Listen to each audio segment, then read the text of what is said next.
Howdy folks, Tom here. Just a quick announcement. This week is Beth's birthday week. I know I've missed other hosts' birthdays, but you know what? Don't really care. I'll pay for the podcast. That's my sister. It's my ball. I'll go home if I don't get what I want. Alright? So, happy birthday to my sweet baby sister Beth. BB, the purple-haired one. Sister from the same mister, at least that's what the doctors told me. Incest is wincest. Best sister in the world, Beth. Thank you very much, ladies and gentlemen, for putting up with that wankery, and hope you enjoy the show. Peace out.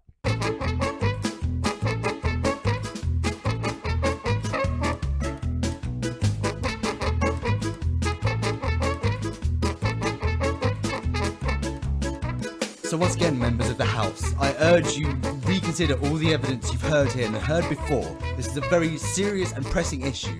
I'd like to put aside for a second all notions that this may be some sort of racially motivated movement. This is not.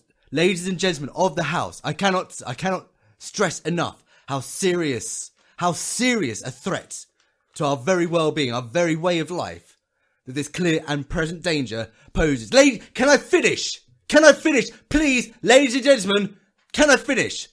I was going to say... Bok, and welcome to the Hot Topic Podcast. I'm your host, Dom, and to my left we have our host. We have first appearance, really, I guess it's going to be, because Taz isn't going to get that editing from Iceland done. It's Pudding Heather. Hey! Say hello, dear. Hello. We have Eddie. By the words of the great Otto von Bismarck on the front steps of the Master College of Berlin, he stated, "Not tonight, Fanny, I'm not in the mood." Really in the mic. And Daz? These are words you can't ignore, turd gherkin! We have D.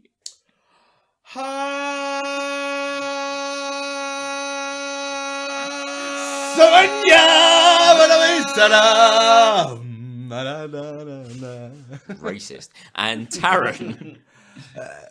Fuck it. Hello. On this podcast, we have topics from the hosts, topics from our community that they submit to our website at podtopicpodcast.com. You can do the same. And then we pick them out and talk about them for 2 hours. And yeah. How's it going? But first... Da whiskey. Da whiskey. Da whiskey blood. This one's definitely going to require a picture by somebody's head for comparison. Okay. This week's whiskey comes courtesy of listener Sophie. Thank you, Sophie. Well, do you know what? I'll stop prevaricating. I'll just get it out. That's what she said! That's definitely not what she said. This whiskey sounds like this. Fucking hell! That's right there, ladies and gentlemen. It's a 1.75 litre bottle of Canadian Hunter. No. Plastic bottle. Plastic bottle of Canadian Hunter. Oh, dear Lord. Yeah, I know. It's got 2 Huskies on it. That would be... And like... Atlas. In all fairness, the Huskies was more than likely part of the reason. And Timothy that she Dalton as bought well, it. which is really weird. And hang on. It's Timothy Dalton. It is Timothy. Yes, it does have Timothy Dalton on the on the label of this bottle. There you go, Eddie. There's your comparison shot. Oh, Perfect. let me take a picture of that. I need to post that onto the Hot Topic Twitter, methinks. Beautiful. Well, while we're doing that, It should explain. Let's talk about what... Oh, thank you, Sophie, but this looks like death incarnate. Oh, well, here's the thing. Like, Down in one. No. I generally don't trust Canadian whiskies. And I certainly don't trust anything that comes in bottles Plastic. of 1.75 literage and plastic. So I've also bought lots of Pepsi just in case everything does go terribly wrong.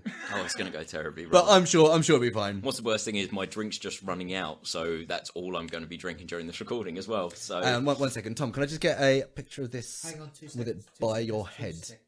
all right. Okie dokie, let's get pouring! Yeah, you get pouring. So what we've been up to this week? Wait, the crack. Oh God, it's so limp. Hang on, no. I've got something to help with the pop of today. I have brought with me Björk. Oh, you got it, Icelandic liquor, which has an Icelandic birch inside of it. Birch snaps. Birch snaps. Birch snaps Oh, Björk. God, that's a good series of 3 words to say. Björk birch snaps. Björk birch snaps. And the pop. Hey, we got a pop. That's better. Chin chin. That made So- me happy so much I clapped. Hey, drunk! Yeah, school night. Oh, right. Come on then. Who's been up to anything? My God, this is like the Bacardi Breezer of whiskey. Oh, Is no. it dangerously easy? It's there's nothing there. It's going to be so easy to drink. Awesome. Thank you, Sophie. Thanks, Sophie. Thank you. Thank you, Sophie. But I think that may kind of lend itself as something of a precursor. Oh God! Right, Let's do okay. this. Oh yeah. That there's no kick to it whatsoever. But we got 1.75 litres of the stuff. Who's going to complain? Let's get pouring, bitches. So yeah, who's been up to what? Anyone got anything in particular they want to? The only remotely interesting part of my day is also incredibly morbid, but I've only just arrived here in time for this recording since my train was delayed due to a fatality. Yay! Yeah, we pulled about 30 metres outside of Victoria Station and then stopped for about 15 minutes in silence. Driver didn't say anything. Okay. Everyone started kicking off a bit, obviously. Fucking was going on bloody British transport. Blah, blah, blah. And the next thing you know... Yeah, something along those lines, before eventually the driver piped up to say... Fatality. And everyone went, oh! By the way, the worst impression of Mortal Kombat ever. No, but yeah, basically we couldn't quite make out exactly what he said. We just all distinctly heard the word fatality and all took a solemn moment of, okay, I'm not going to complain. Wouldn't happen in Germany. Sorry, I missed that part of the story. Did he sound like fatality? No, it wasn't so much like a voice from the Peanuts cartoon. It was just typical British sort of tannoy voice of, oh, I need to make an announcement to the train. So rather than actually speaking up... Yeah, sorry. Fatality. Dead. Yeah. Shouldn't be making light. Yeah, that always sucks. Yeah, it made that for a does bit always of suck. a change on the ride home. So that's a whole massive shame. Yep. Anyone else? I just had a sip of Björk. Oh, how was Björk? That's got a wallop. Would you like a sip of Björk? I wouldn't mind me a Björk wallop. Yeah, give me some Björk. Oh, look at Diola chugging some Björk. All I'm imagining is taking a swig of this and then bursting into song. That's got a bit that's of a what I'm gonna punk do. shot, hasn't it? Define song. That is At the top of At the top, the beautiful view. from the top of this mountain. I like. I love that song. It's fucking wonderful. Oh, it's hyper ballad, isn't it? Yeah, It is indeed. yeah. All right. Hype. Well, I've had an away day for work, which basically means a meeting followed by a 2-day piss up usually, doesn't it? So that's what it was. Except some arsehole decided to bring not 1, not 2, but 8 boxes worth of insects that were edible. Oh, yum. Oh, I really want to try. No, they were discounted because they'd been in the shop too long. Oh. They were going out of date bugs. Yeah. If that's the way if that's how you're gonna eat insects, that's how you eat insects. Off. Branded, I'm a celebrity, get me out of here for kids box sets of insects. How ironic if they were maggots. I've just got this image of you turning a cockroach over to look at its belly and seeing a sell-by date. It's like, oh, it's 2 days past. Well, like printed in that like the red lettering you get on eggs. Yeah. or like the little thing that holds bread together. Were these line stamped insects, Tom? They're all free ranged. I know that. They're fine. Good. Are you confused? Are you sure they weren't just like jelly sweets? No, like the mealworms. I thought, I've eaten mealworms before for my first a lost challenge, whatever. My first forfeit. That's the word. I'll have the mealworms because I've had those before. They're not that bad. Bit into one, it was like biting into a cloud of sandy dust. It was like horrible because they were so dry and out of date. It was rancid. Had to eat a whole pack of them. It was to the point where on the drive home, had to eat. Oh yeah, it was the forfeit for losing games. We were playing games. Speaking of games we were playing on the away days, playing this game with your boss, who happens to be a nice Northern Catholic woman, who's very sweet and lovely, and hearing her use the phrase in this game, Pac-Man guzzling a pint of cum. Fuck you, Cards Against Humanity. I can't deal with that shit. Like, Cards Against Humanity is an alright game. It's alright. I get bored of it very quickly. It's one of those games that definitely has it. Like it does make astounding moments. There are times where it's funnier than almost anything else. There's also a lot. There's a lot of like, oh, aren't we naughty? That I don't like. It's like we do a fucking podcast where this stuff comes out on regular occasions without prompts and cards. I eat all the pussy, and so hi mum. I hear that about you, Tom. But we ended up playing it for 5 hours, and I was enthralled the entire time because there was a bunch of middle-class people who had never spoken like that in front of their boss before. And then just hearing her, like, saying, masturbating into a swimming pool full of child's tears was just beautiful. So, thank you, Cards Against Humanity. You've restored my faith in your game. I guess that's #, best holiday ever. So, yeah. Okay, anyone else? I don't know. I mean, I've just pretty much been at work. Mm-hmm. Wandering around there, that's pretty right. It was fucking windy at the coast. Bloody hell. Yeah, he sent a video of you couldn't actually see any distortion of the wind. You could actually see the wind in the video. That was ridiculous. I work right by the coast, and I'm on a protrusion of the coast, so I stick right out on the south coast of England. And I went up to the fourth floor roof. Mm-hmm. And where the building is, I was on the south bit, so I was nice and protected. If you take one step to the right, it's a case of leaning into the wind just to stand up. Wonderful. It's like being back in Iceland, wouldn't it? Yeah. Apart from, like, less better. Actually, that day where the wind was happening, I was in Kew Gardens with Rita, my missus, and we got there and we were told at the gate, it's like, oh, this is winter season now. Like, we are only open till 4, so you got to like run around because it was already like 3 o'clock. Quick, run! We didn't need to. The wind was carrying us around this fucking park. It was awesome. And then it started to rain and we went and got pissed in a pub. Yay! Date night! Although I've been having date night with your missus every night, Taryn. I've heard. Heather, Mwenche, why don't you tell us what you've been up to? I won a Nintendo 3DS in a cosplay competition, and I've been playing Pokemon, and I'm slightly hooked now. So Tom deleted his game because Kel had played it too much and he didn't know where he was in the game. Yep. And has now started from scratch so we can play Pokemon together. And every night before I go to bed, I normally get a text from Tom, who's also sitting in bed playing Pokemon. It's quite romantic, actually. Oh, it's so sweet. It's so sweet, guys. What it tends to be is me texting her going, some dickhead just traded me this ultra rare Pokemon for something that you can pick up in the first bush of the game. And her going, what? No, it's not fair. You know, after you beat the 4th gym, it opens up the Dick Pics app functionality. 3D Dick apps. 3D yes, Dick Pic apps. Yeah. It's coming right at you. What else you been up to, anyone? Go for it, Eddie. To be honest, just like maintaining. But I recently did discover a truly epic band, or rediscover, called The Shins.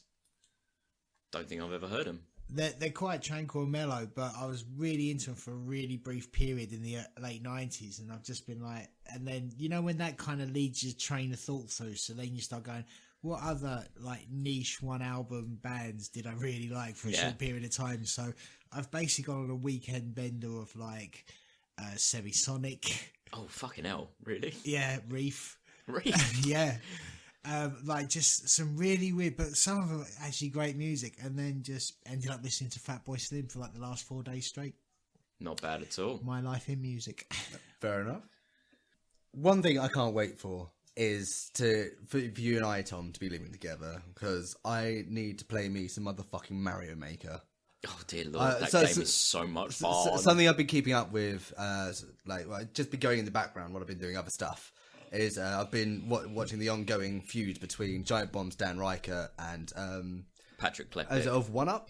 Is he or? Oh, back in the day, yeah, bloody Game hell. of Sutra. I can't remember who's, but anyway, One Up's not around anymore. They've got an ongoing feud in which one makes offensively difficult Mario levels, and then the other, without kind of getting like any advice or it just tries to beat them, and it's going on, and it's enthralled me completely. It is incredible to watch, so, actually. Yes, we need to live together, so I've got access to Mario Maker whenever.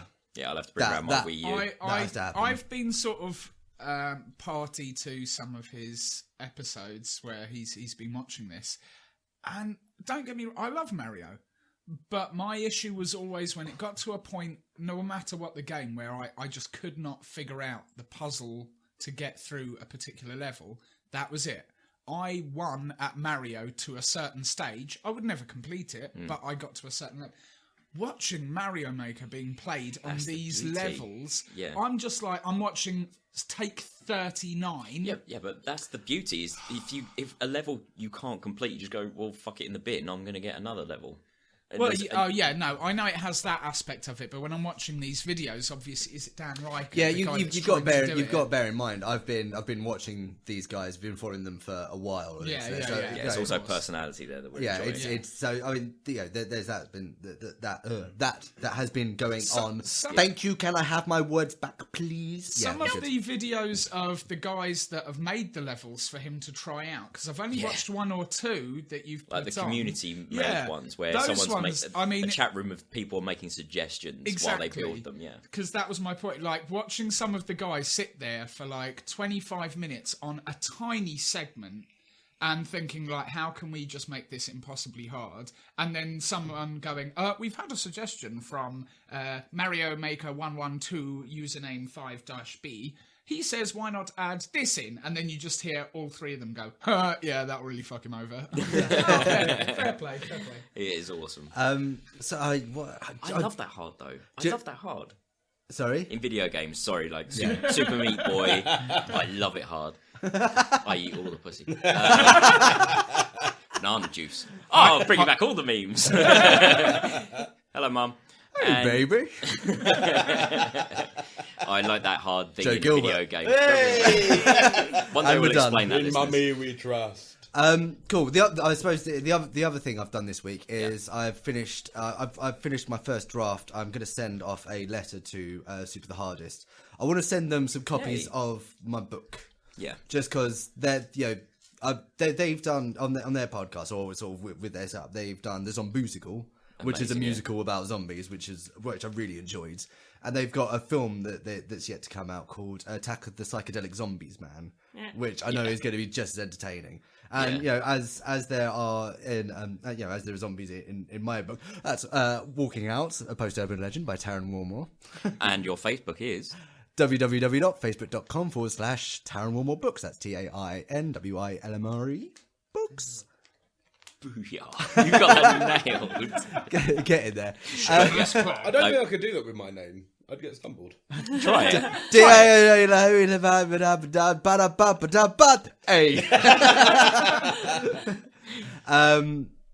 So I've crafted the first draft of that letter, which is explaining briefly why I'm sending them this. Trying to do it in such a way that it's not like self-promotional bullshit. It's like, guys, I'd really like you to actually read my shit. I was going to say, why are you editing yourself so much? And I was like, like when we sent in that what was meant to be a nice heartfelt thank you to those guys for inspiring us to do a podcast turned out to be massively whoring ourselves out. It sounded like pouring ourselves out, and Doc Mantis Toboggan called us out on it. You're right, mate.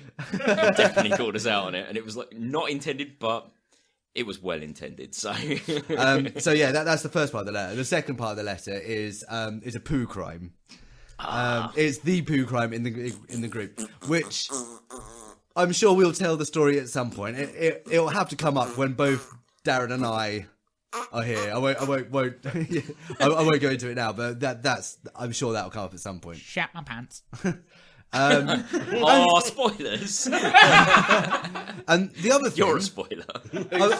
I'm sorry to go serious for a second, but I've had a really weird experience with. I say I've had a weird experience. My God, I'm already making it all about me. So the Paris attacks. Dude. And like no. Well, so we're watching. I'm watching this all unfold, and like, so we found out from about across it. the road. Or? No, I found out about it. So Okay. I found out about it over Facebook. We were sitting around here, and I saw it on my phone. So there's been terrorist Eagles of Death Metal. Fuck off, really? So we'll go looking into it, and slowly the whole situation kind of materialized into a very real fucking thing. And then I started watching I watched the process of what was happening on social media about the whole thing. Now, I'm always quiet when these sort of things happen, purely because I don't think I've really got anything to add to the general social narrative. Yeah. Like, everyone who knows me will know how I feel about it, and everyone who doesn't know me doesn't care what I think and doesn't follow you on social media. So so like I just leave. I did almost, in fact, I did end up saying something, but it was so I watched kind of the whole big Paris, oh no, start changing our profile pictures and whatnot. I was like, yeah, okay, fair enough. And then before that night was even out, I had seen the first post of, well, why is everyone getting so shit hot over Paris? All this happened in Beirut and here and there, and it's like, right, okay, well that's I didn't know about those attacks, but fair enough. I'll have a read of those stories. No, guess what? They're equally terrible. And then over a couple of days, there was just this kind of growing clamour of more and more people changing their profile picture to like the French flag. The French flag, and more people like. It would start being things like it was always unbidden. This was the thing about these statuses. I saw it from like 3 or 4 people. They put up a post saying, well, I'm not changing my profile picture for the Paris attacks in solidarity or whatnot, because there's been all these other attacks that have been going on, and you know what? Hashtag every life matters. It's been something along those lines. Yeah. And I've sort of been watching that go on, and then there started being arguments about it, and then there was like, why is Facebook only offering to change your temporary profile to the Paris colours? Oh my God, people have not got perspective. And then so Jesus Christ! Oh mate, you want to talk about a complete lack of fucking perspective? Right, I went to Wired's Facebook page, and they did a post about they did an article about why Facebook did this, and the very first response to it was from an American lass. And it was fucking incredible. It's like, well, okay, so here's the thing. Like, all those other attacks, they happen so much further away. But Paris to us is like the dream world. We grow up thinking, oh, like, Paris is the city of love. We always want to go there. We've got a very real emotional attachment to it. And it's much closer to us than, the other side of the world. And it's just like, for fuck's sake, have you already forgotten about fucking freedom fries and cheese-eating surrender monkeys? What the fuck is wrong with you? But American. This whole thing started coming up, and I was kind of watching this interplay between people going, "Oh God, Paris," and then people going, "Oh God, all of not Paris," and then people going, "Oh, but everyone!" And then all of a sudden people jumping and going, "Oh, well, there's been tsunamis and an earthquake now." And I'm just... Oh, my God. And everybody wants to be a freedom I was watching fighter. this play out. It's like, well... Can someone please remember what just happened rather than fucking bitching and moaning. Well, yeah. I mean, I was compelled. I almost posted it on Facebook. In the end, I posted it on Twitter because I'd already written it, and it's like, well, it's down. I'll put it somewhere. I'll put it in Twitter because that's safe. No one follows me in Twitter. It's basically a giant echo chamber for whatever bullshit's going through my skull at the moment. So I put it out there, but it was just like, I'd really wish everyone would stop using these tragedies. These disasters platform for a soapbox. No, it's not that. It's a game of like informed empathy, pissing up the wall. Pissing contest. And then I was going to put it on Facebook, but then I realised, a large part of this is people seem to be taking the moral high ground over it. If I then point out that people need to stop taking the moral high ground over the fact that all these people have died, I'm then taking a moral high ground on it. So let's not post it to Facebook where people care, but let's just put this over in Twitter where no one's going to notice. And then the very next day, two posts started arriving going, I don't know, everyone should really stop all this grief shaming. And then the best statement I heard, I can't remember where I read it, but it was called, what was it? It was called The Rise of the Tragedy Hipsters. Oh, and it's just like fucks, and it's like, what is going? Like, what actually the fuck is going on? I want to scream at people, but then fuck it, whatever. Where are you going to do it? Social media. Exactly, right. I really like to think, and I know I'm completely being in denial here, but I like to think we're the silent majority looking at this shit going, does anyone actually remember what's going on? No. I mean, in all honesty, I mean, I think we're portraying a mass group of people, because I've still got countless friends on my Facebook who have posted maybe like the video that's most recently gone viral is the French father who's originally Vietnamese born and his son, stating flowers and candles are here to protect life. A few people have been posting that and stuff, and they didn't change their profile picture and stuff. They've strayed as far away from the grief, moral high ground posts as possible.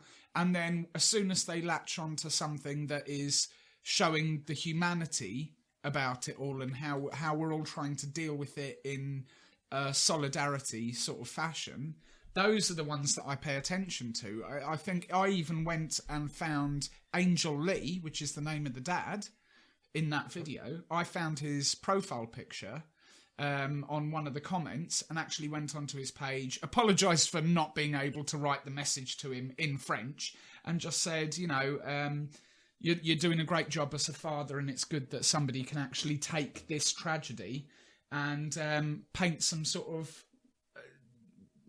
what's the word? Just paint it in a much more... Well, not the tragedy itself, but the aftermath. The aftermath, yeah. I mean, to have that sort of situation and then have a viral video come from it that isn't just purely focused on, oh my God, the world's full of terrorists. Yeah. And of course, my final thought on the whole thing is I really, really, really need to stop reading political shit. Because after this attack, every other thing on Facebook is a really interesting political article. My God, they have been fascinating. But, it gets me so angry. It really does. So, I think we probably had enough of this serious talk. This is the Pot Topic podcast after all. You know what? Let's just have one more serious little thing. Can I just ask one thing, go on then. Which is Anonymous have now declared war against ISIS. Whoops. That was my So it's not a declaration. They've been doing it for months. Yeah. So we now have cyber terrorists against terrorists, which means this is now every Keanu Reeves film ever made. Yeah. So I think we should end on something serious. So I'm going to turn to the philosopher Kim Kardashian. Thank you, Twitter. Dressing for fall can be tough. Even go-to sweater can insulate from despair. Wicked. This is the Pot Topic podcast. We're all gonna die. Shall we get on with the dick Life jokes? is pain. Let's drink. Let's talk some bullshit. Sorry, we had to keep going for about half an hour about our own lives, but we're self-important wankers. We do a podcast. You know what I'm saying? We are getting more self-important, aren't we? Some people say that I'm egocentric. Do you know what? But enough about them. Let's turn this around. Let's make this about our community. So let's draw one out of the pole pot. Heather, it's your first time. Moenche. One out the beanie, please put in. Oh, Shuffle, what shuffle, a shuffle, shake. shuffle. She's got such an excited look on her face. Yeah, but it's going to be shit I can't read though, isn't it? Always. Listeners, forgive her. She's dyslexic. Captain Skull... Sickbeard. Sickbeard. Oh, yeah. I have watched some of these. What, You're right, what? Dom. You listen to a lot of these. You know Captain Sickbeard. Yeah, no, that's what I was saying. Do you want to do all right, Dom? All right, Dom. There we go. Missed, outlandish, and hilarious conspiracies. Is that hilarious or is that... No, you're right. Hilarious, yeah. Hilarious.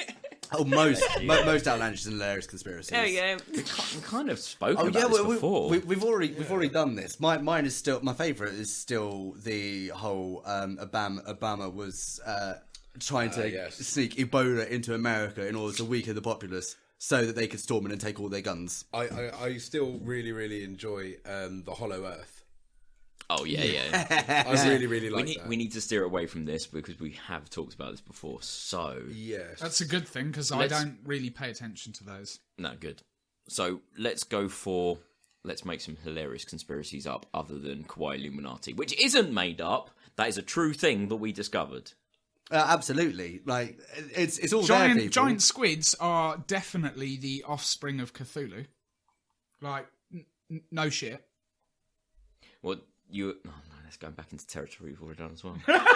Okay, how about this? Hideo Kojima. Damn you, Dom. How about this? Hideo Kojima is actually the architect of the modern global kind of thing, that global thing going on right now. Global thing. Do you...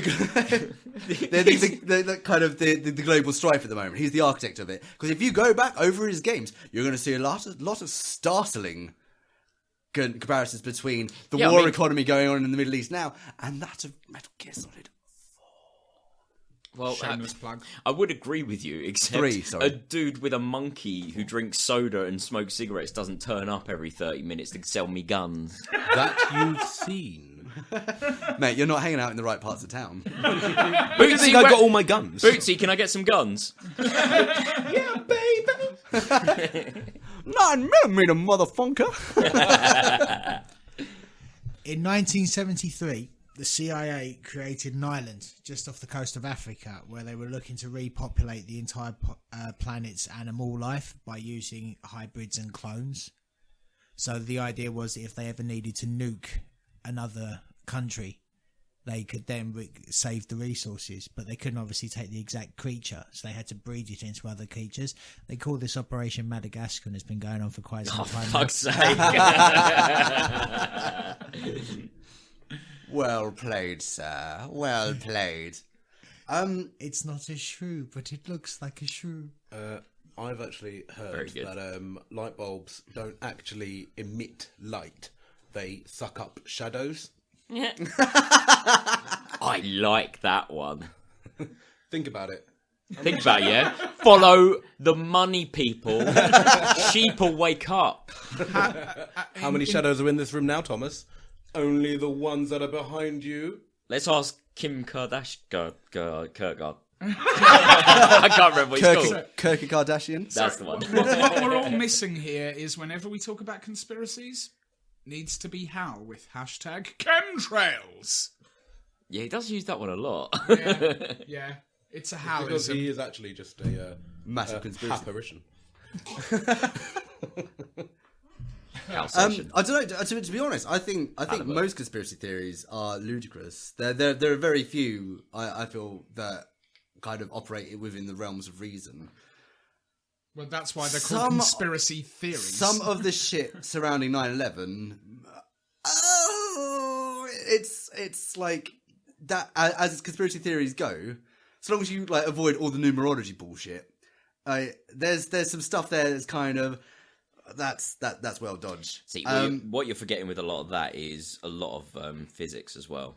Yeah. Like the whole steel beams don't melt at that temperature and this kind of thing. Physics, don't. Darren. However, Physics. you plough a fucking aeroplane into them, they do buckle a bit. They're not known for like taking on aircraft at a ridiculously high level. Yeah, they don't.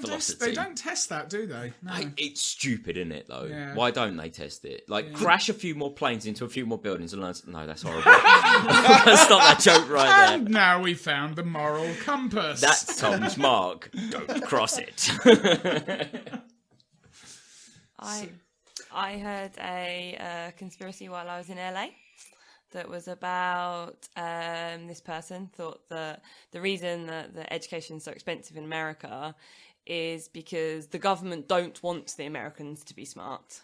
So that then they won't fight up against the politicians. Because if all the Americans are dumb, then they can't think of anything to help override all of the politicians. So they just make it really hard so you can do education. Buy into this one. The problem is so many Americans are stupid. Well, yes. Oh, and fat. Yes. And fat. We forgot fat. Oh, fat and stupid. Yeah, they're fat and stupid. My God, it's fine, I can say as much as I want because, like, did you hear that, Doc Mantis Toboggan? No, he's the exception that proves the rule, baby. He's a fine piece of man. Casual racism. I asked for xenophobia, if anything. Yeah. I asked for a medium Coke in a cinema in America. And it was bigger than my head. How is that a medium? Fat and stupid. My favourite. Speaking of which, can someone pass me that bottle of whiskey?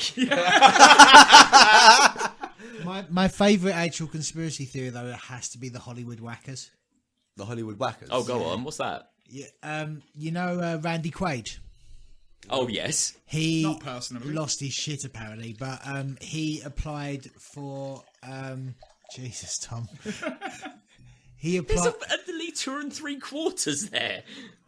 We do have a lot to get through. For it. Oh, I thought you were pouring it into mine. Okay. He applied for citizenship and safe haven in Canada because there were the Hollywood Whackers and they'd already got Heath Ledger, they'd already got River Phoenix, he was next. Oh, really? Yeah. Oh, hang on. This is the dude who appeared on a video with a face of on Fox. his young missus, Rupert Murdoch. Yeah. And yeah. So that's Randy Newman.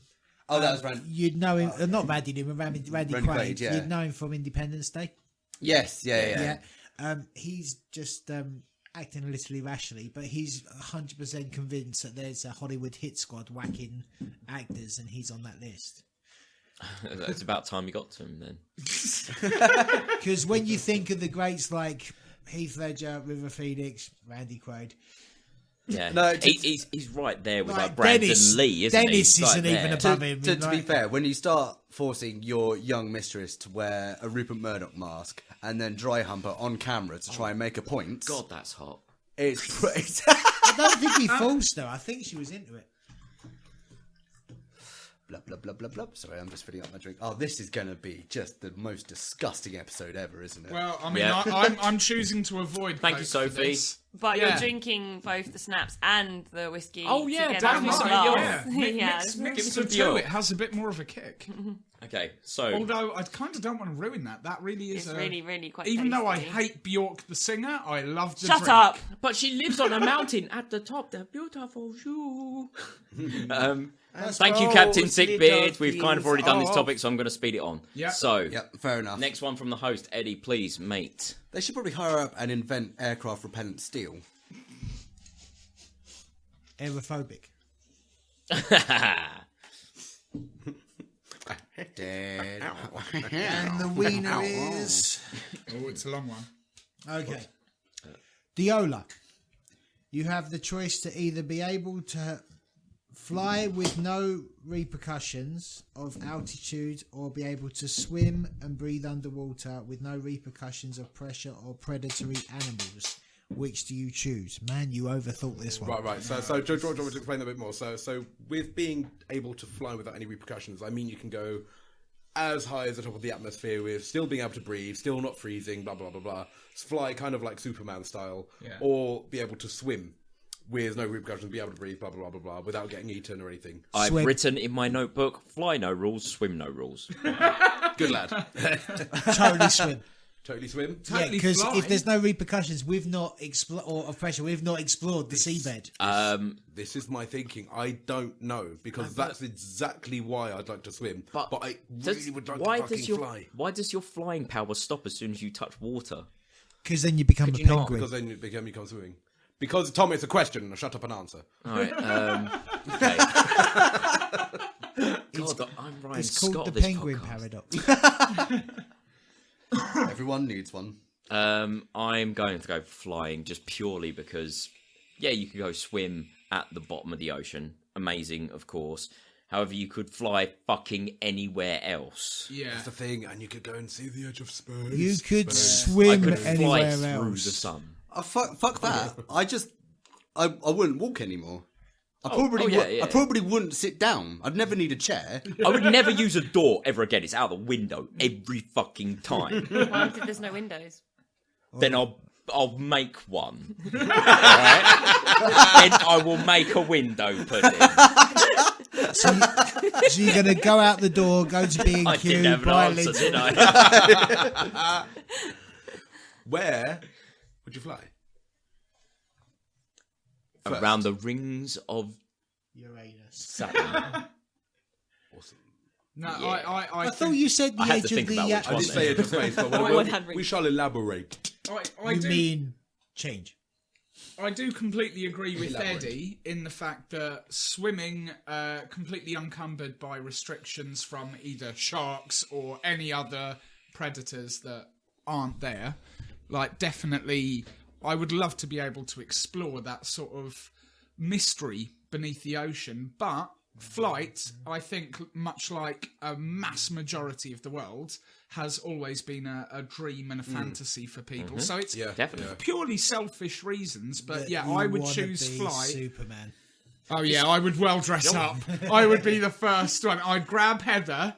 I would say, okay, I'm going to fly over to some country that does not know who the fuck I am, and I'm well going to rob a bank and fly the fuck away. You've got infinite funds. Make me an awesome fucking custom-made outfit.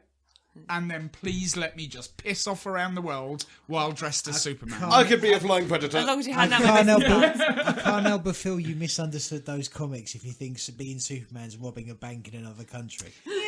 Yeah, but you would. You know, you well would, though. This is the thing. DC's so unbelievable. I've already admitted the choice of flight is a selfish act in itself. If I had the choice, if somebody said, here, flight or swim, I would well go, flight. Fuck Okay. Michael Phelps. I'm going for the fucking clouds, mate. Can you imagine breaking the sound barrier just with you? Oh. What if you could only fly at walking pace?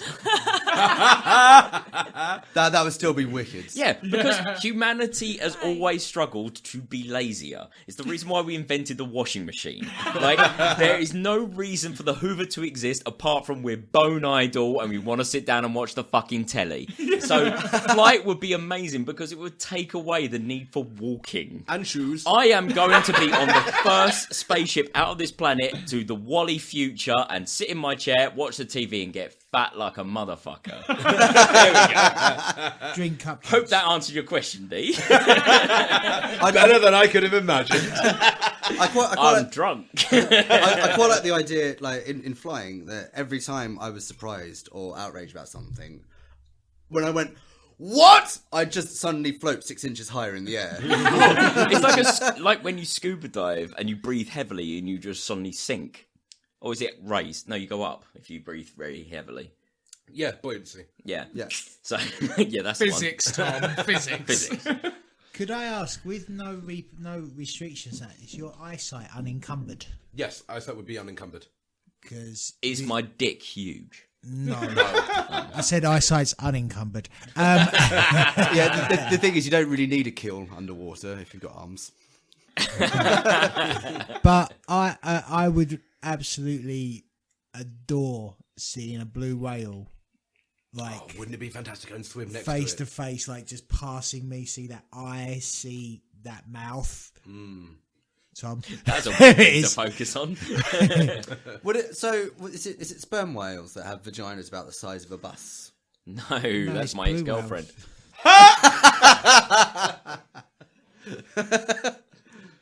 I think it's the blue whale. The blue whale. I don't know. And I think it's I know it's wrong, but if I could swim, I would. If I could swim without Would you any find the limits. whale G-spot? Do they find it? that Yeah, they call it the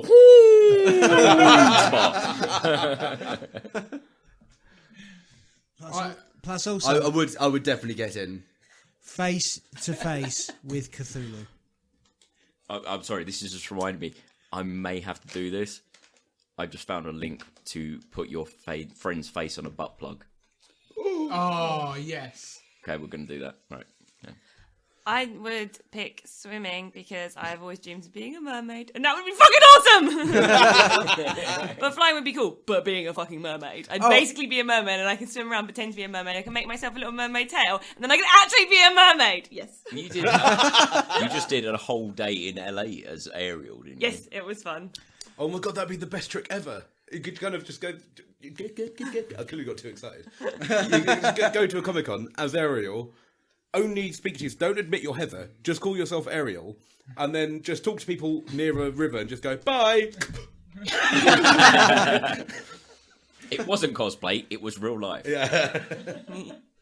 And I would have to sing the song What song? Under the Sea. Of course. Although playing steel drums under the water is going to be tricky. Yeah, but everything's better down where it's wet. I'll take it from me. El fuego, bitch. El fuego. I bow The before fire. thee. On fire. On fire. I am the fire. The fire. Spit out the fire. Let's go. So if I could swim, would I be fast enough to be able to catch tuna with my teeth? Yes. Oh, that would be pretty boss. On a cocktail stick. Just like wrestling a sailfish to shore. That's okay. This is always an odd fancy. I've always kind of not sexual fancy, but kind of is that a weird fancy. But I've always liked the idea of wrestling a blue marlin, to the shore and then sharing a beer with it. Go, never mind, mate. You tried your best. Yeah, well done. All right, you'll point my eye out, you motherfucker. No teeth. That's quite a different trip to the shore with a marlin, I think. Yeah, Darren, you've got one for us. I've gone for one from the community, and this one comes from Aussie Dan. Hello, Aussie Dan, you're right, dude. Hello, Dan. Miss you, dude. He asks. He's back for Christmas. Really? Grimbo! Okay, all right. I shall try and contain Yes, my we excitement. know the vast majority of our community members. Yeah, because that's the extent of it. Anyway, sorry. No, we're just incredibly considerate, that's all. Dan asks, would you accept a $30 an hour job where you sit in a pitch black room and do nothing for 8 hours a day? No, I live in England. I'll only take pounds. To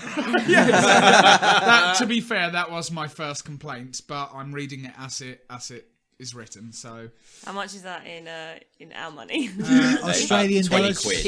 It's 20 about quid. so £2.50 in a pickled egg. Because they're not very so good at them. £20 an hour. Oh, no, yeah, it's Australian dollars, Australian isn't it? dollars. So, Oh, yeah, 15. it's like a penny. Minus 100. So, would you accept 30 Monopoly monies an hour, where you sit in a pitch black room and do nothing for 8 hours a day? No, because I would get fired. That's not enough money to sit there and do nothing. I can do that at work. No, I know, but I mean, going on the fact that he clearly says do nothing for 8 hours a day, I'd well have a wank. So, I mean, I'm God, already I'd get breaking paid- the I'd rules. just- Instant You are dismissal. quite right. 30 quid a day to just sit there and wank over Dan. Yeah, I'll do that. Sorry, did I not understand the question? I do not think. I mean, it's for me. I've spent the majority of my career working in manual labour, be it like roofing or landscape gardening or warehouse, and only recently have I gone back into a role where I'm sat at a desk picking up a phone 150 plus times a day looking at a computer screen for 8 I know your hours. pain. Like, I think if I was to stay in that kind of job position for the next 20 years, maybe less, you're going to see me on the 10 o'clock news. Tonight, news, 10 o'clock, Darren O'Rourke has climbed a clock tower with a sniper rifle and started aiming at random people in the crowd and unloading several clips. Like, no. So how would I stand a job where I'm stuck in a room doing nothing in pitch black for 8 hours? As far as I'm concerned, like the crux of this question all comes down to the rules of the job. What, like, if there are rules, like you've actually got to be sat at a table in the dark doing nothing, that's a lot more difficult than just you've got to be in this dark room. We're not going to tell you why. You've got to be in this dark room for 8 hours. That's it. If that's all the rules I've got to deal with, I'd go to work to sleep. Actually, yeah. That's if we were saying 8 hours a day as well.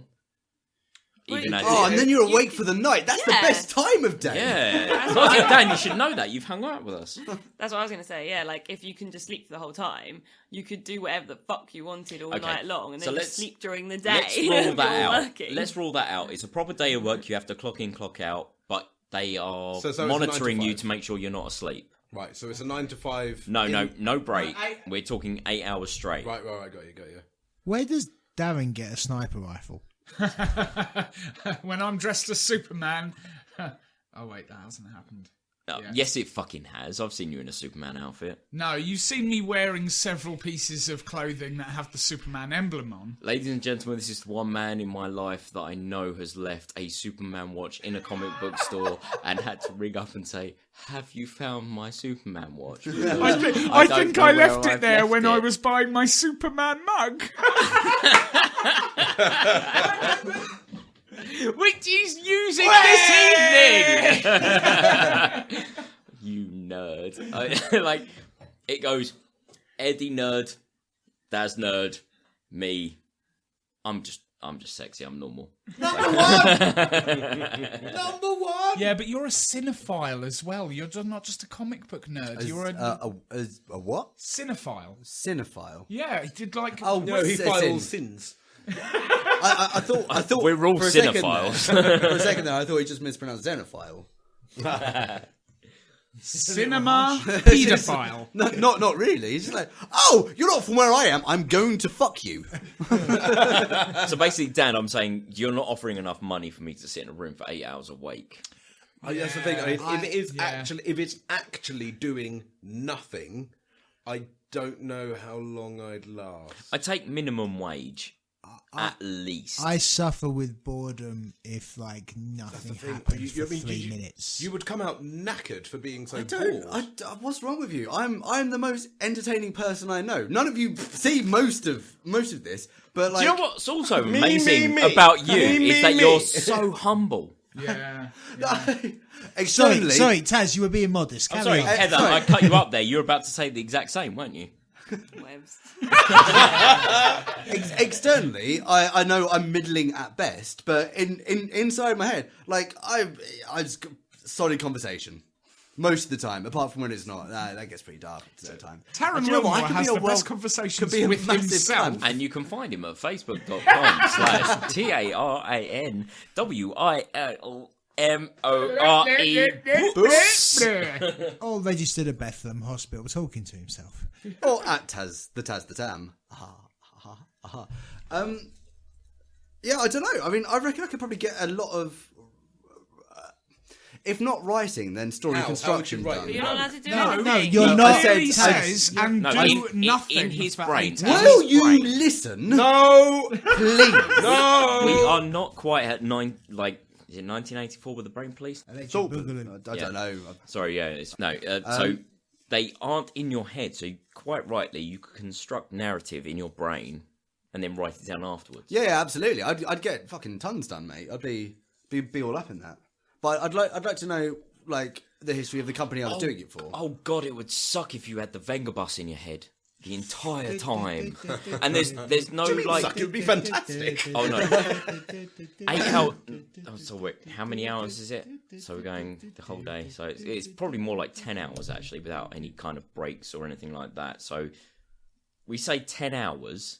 Venga Bus is in your head, and you don't have any kind of input to shove it out. Tom, That would be painful. Tom, as fuck. can I just clarify? In this scenario, do we like to party? We like to party. Okay. So, like in that scenario, Tom, at the employer negligence inquest, the testimony would be something along the lines of, Well, and then the last thing we heard from him was, "So this is how it happens!" And then when we opened the door 3 hours later, he was lying down, leaking from his head. I was picturing in my head like Tom, like clutched arms around knees, rocking backwards and forwards, going, "It's coming. The Venga Bus is coming. It's coming. The Venga Bus is coming." I think I'd just be sweaty. I'd be dancing.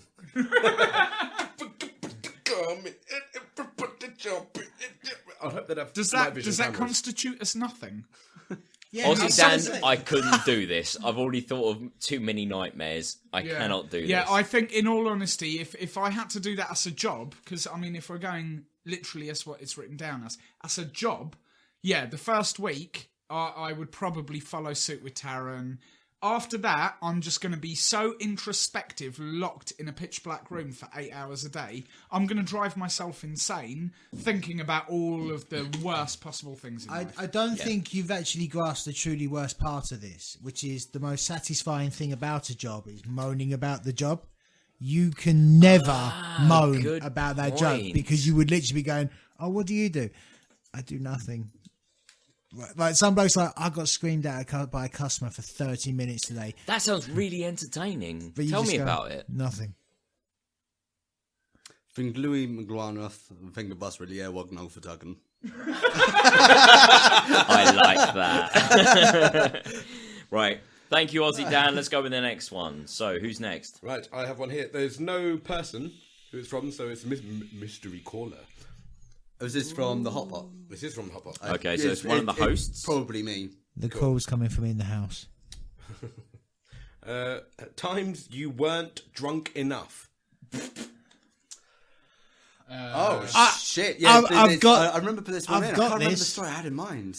Yeah, go. I have totally got this. I won't say her surname, but her name was Sarah. She weighed 23 stone.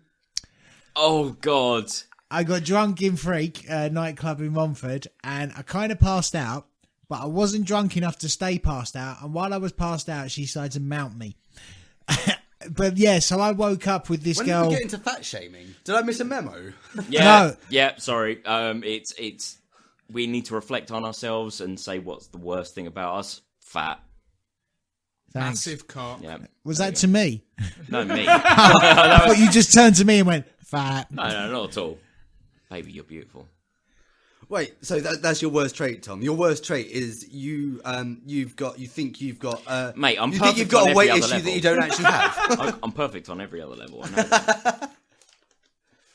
Anyway, sorry, But yeah, carry on. yeah. So she was mounting me, and it was a little intimidating. I woke up and tried to remove her, and found out I'm not actually strong enough to move this woman.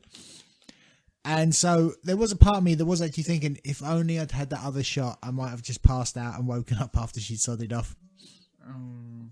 Yeah, I mean, unfortunate. Violent sexual I assault on wouldn't- a I nightclub wouldn't- floor. I wouldn't say being What could drunk be more enough funny? was the key to dealing with that situation. I had no other out.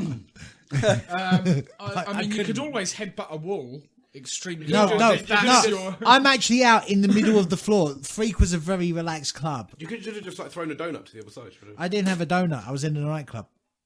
What kind of nightclubs you go to don't have donuts? Romford heavy metal ones. Yeah. Again, where are the donuts? Yeah. Yeah, have they not got like an in-house chunker bait stand? No.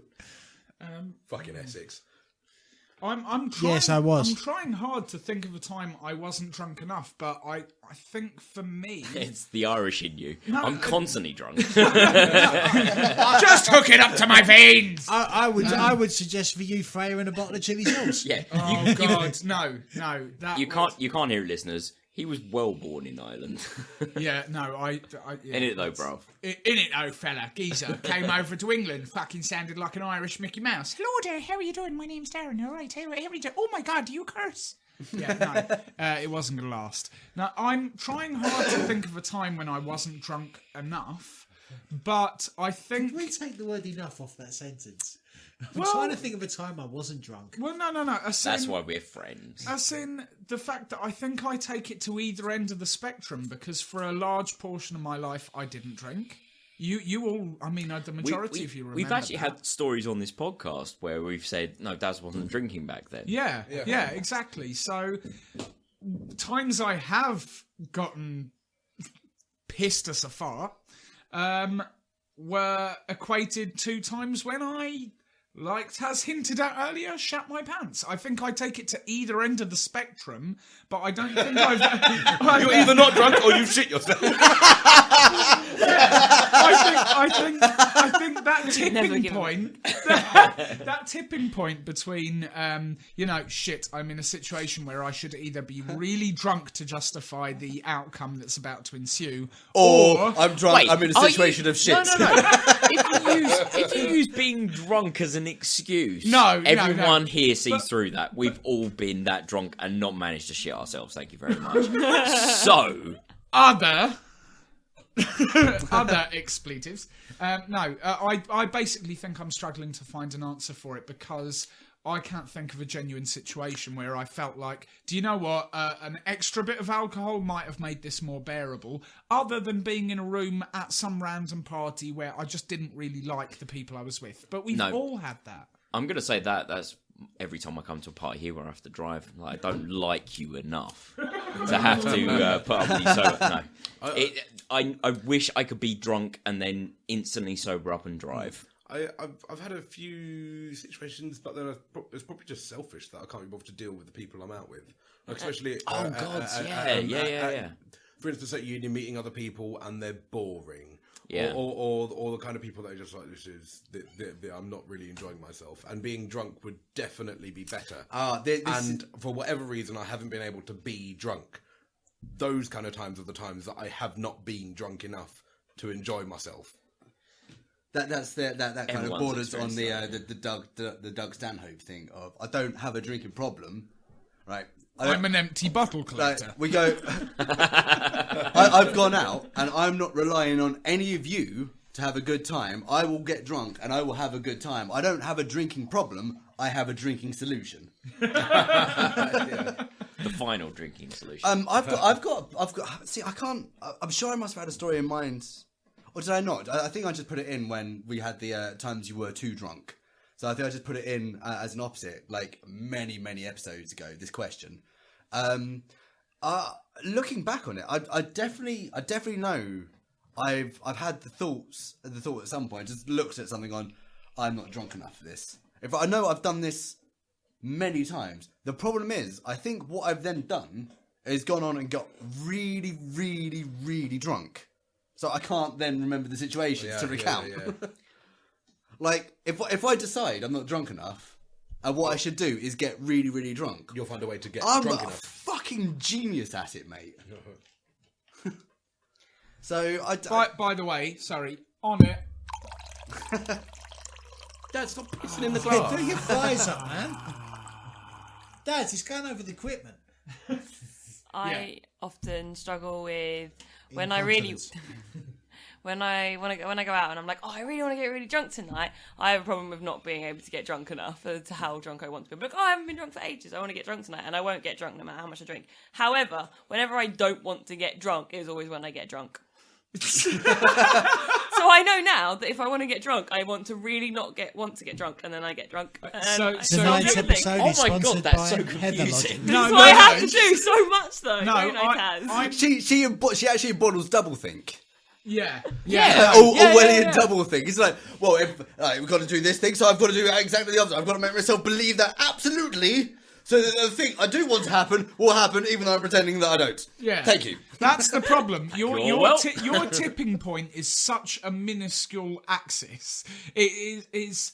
I've seen you at parties walking into one room and going, "Hey guys, what's going on?" Pouring yourself a drink, absolutely fine. Leave you for 20 minutes, go back into the other room, you've made yourself a nest, cushioned under the table, going, I don't want to live anymore. She I never say that. No, she's fine under the table because she doesn't want to go to bed because it will leave us all alone. Without a Heather. Can't leave you without adult supervision. So she stays under the table. She stays under the table where she can hear us all and then puts penises on the bottom of the table that we're actually recording on right now. We did that. Yeah, I have my sparkly penises under the table. I'm going to try and find it. It's made out my of penis. It's made out of stick-on, like diamonty, rhinestoney. It's really pretty, and it's got sparkly cum coming out of it. I'm rubbing the sparkly cum. And that's Heather's bed, and it occurs every house party. Yeah. Under the table, in the room where everyone else is. To be fair, your girlfriend said to me the other day Yes. how much she missed me not being under the table because she doesn't want to go under the table without me, but she wanted to go under the table, but I wasn't there, so she was really sad. And then wanted to make a city full of penises with a vagina as like the woods. Yes. Yeah. Vaginal wood. I got that. Got wood. Sorry, reference to an old episode. Some things really just do completely forego explanation, don't they? There's no scope for really explaining that. No. What, making a glittery penis? No, a city of penises, and then a cunt wood. I think you'll My find girlfriend, simple... your girlfriend. Yeah. Done. Sorry, I think the perfect answer to this is simple logical steps. Of course. And so, Taryn, next topic. Thank you very much, by the way. Oh, Taz, was that? Yeah, quite possibly. Yeah, we got another one from Aussie Dan. Which host has the two worst already. hygiene? Which? Host has the worst hygiene. Darren's feet smell the most. Yep. Not even gonna deny it. Having lived with Daz for a very long time, Loved it. I'm going to say him. Yeah. No, I'd like. No, but that's because we're all very, very clean people. It's not saying anything like we're all very clean. Ish. I will occasionally go a day or two without washing. But this normally comes with a big party where we haven't been to bed. Yes. Yeah. So we don't have the, get up right now, be fresh. We just stay up, get dirty, more dirty. I'm sweaty, it's okay, I'll have some more drink. And then sweat the drink, and then have some more drink, and then drink the sweat. The problem is the whole it's alright, I washed this morning kind of starts losing its potency as an idea after you've been 42 hours later. Exactly, later. after you've been awake for 48 hours. There aren't any who are particularly dirty, as has been mentioned. I think very in my fastidious. case, it is simply for as long as I can remember, I'm just one of those people that I have really stinky feet.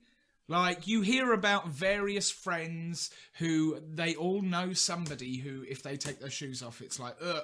I'm just one of those guys. I've come to terms with that a long time ago. I now get to the point where if I'm in the room and I'm about to take my shoes off for whatever reason and somebody is insistent on being in there with me at that time, I will just casually go, yeah, by the way, if it stinks, like, you've been warned, that's it. Eat your shit, you're at my house.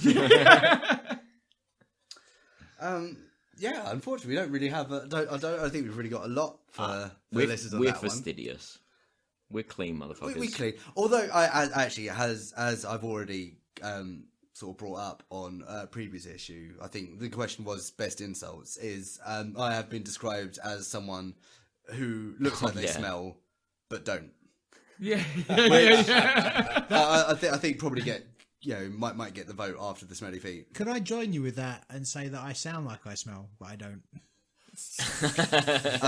Any change, Gov? Wasn't Like this you in don't have a reference to Yes, Chris? Was it Chris? No, who was it? Somebody. Big Al. Big Al. Big Al. Big Al said mate. he thought he sounded homeless. Sounded homeless. What are you trying to say about homeless people, man? Are you saying they all smell? Yeah. Not knock. Who's there? Big-ish. Big issue. Not today, thanks. No. These are the jokes. Possibly the pop please. That was me just getting out of that entire conversation. Lovely. Yeah. No, that was super top Uber Smash, mate. Super top. Captain Uber Tangent Smash. strikes again. What we got, Tom? Musical interlude. Holy shit. Ladies and gentlemen, this is Tobias Court. Yeah. I've been waiting a while for this to come up. Find him on Facebook, Tobias, full stop, immediately the end. His nose looks like an arrow pointing at his cock. We will put links into it in the Sorry, show notes. And what a majestic cock it is. Sorry, his Facebook.com / His Tobias full musical stop immediately page. at the end. Yeah, no.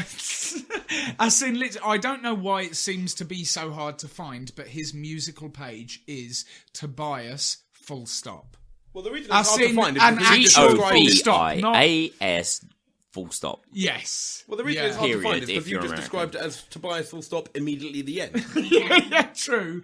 But even when he's written it down for people, No, they that's the struggle. parody nihilist version of Look it. Look for Tobias Court, and then he will undoubtedly post up something about his music. If not him, then I will.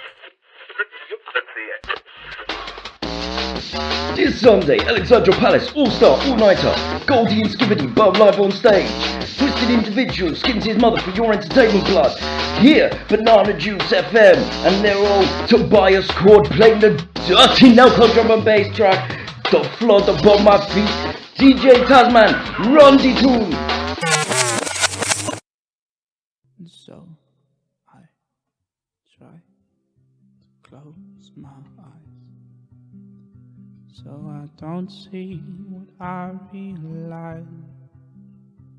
But the truth is too bright to hide. And I know I could have lied for the rest of my life, but my heart has chosen your side. And I know that the world is coming to its end, and I find peace of mind to know my family are safe inside, floating on an ocean's tide. And I lost all I had just to find out who I am. And I know that the world is coming to its end. And I know just where I stand, and I'll never see the promised land, but at least I was myself in the end.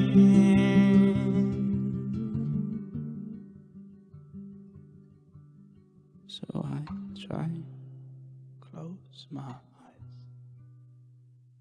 so I don't see what I realize. Well, I don't know what exactly he thought he was doing with that Merry Whitehouse soundboard, but it gave me fucking chills, man. That was wonderful. It was making me think of the Rehab. It did, didn't it? No. It was that middle eight. It just kind of reminds you of Liver Damage and Middle Panic eight. Cells. Middle eight. What about the beginning and the end? Middle eight. What we've got to remember is that every once in a the C generation... before the AB. Fuck me, man. That was revolutionary. Mate, it wasn't just the C, it was the D and the E that I'm talking about. What we've got to remember, guys, is that every once in a while, every once in a generation, a voice comes along that will define our thoughts and portray them to the rest of humanity for years to come. And Tobias, isn't it? But still, wonderful, wonderful person. And unfortunately, it's Hal. Shit! Did anyone keep the receipt for Hal? Yep, I've got one. Cool. All right, we can send him back. Awesome, 2p coming our way. That'll go towards the podcast fund. So in future recordings of Tobias, I think he probably needs a third microphone, because I don't know if anyone else picked up on it, but it was the second to last refrain. He was singing and obviously playing, and I'm pretty sure he was like contrapuntally farting out the tune to Total Eclipse of the Heart. Yeah, it was there right at the edge of hearing. You No.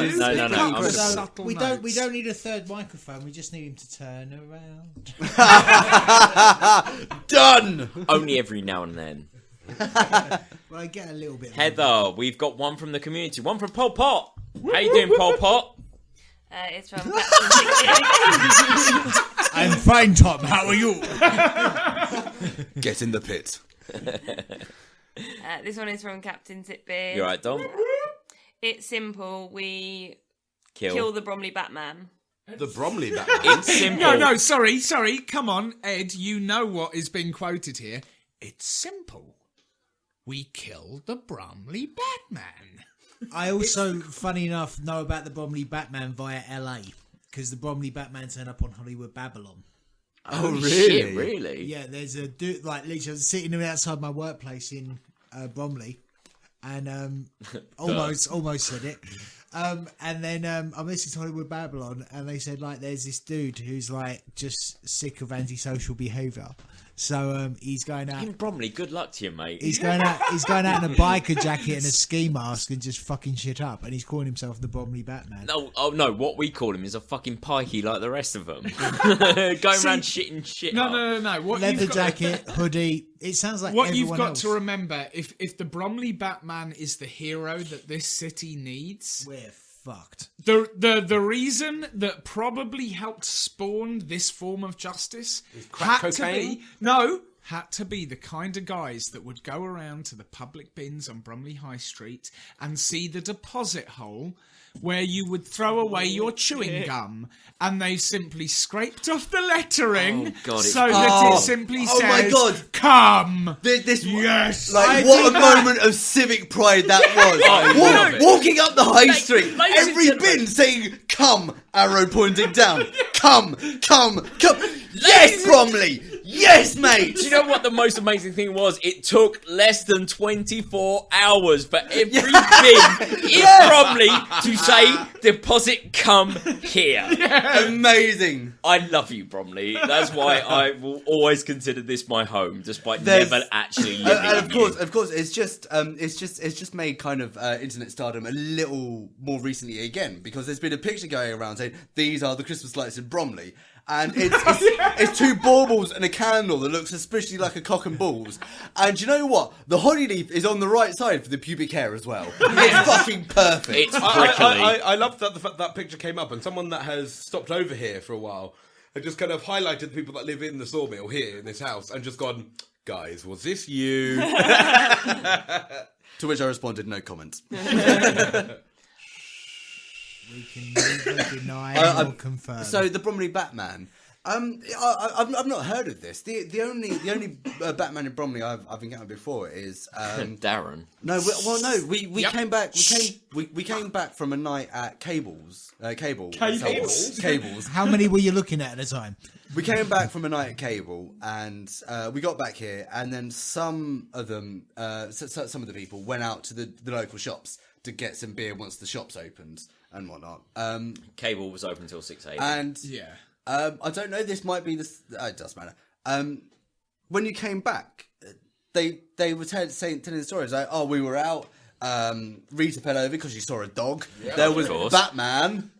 Or that might not have been the same time, but sort of the people came back saying, "Oh yeah, we saw Batman. No, Batman was walking around."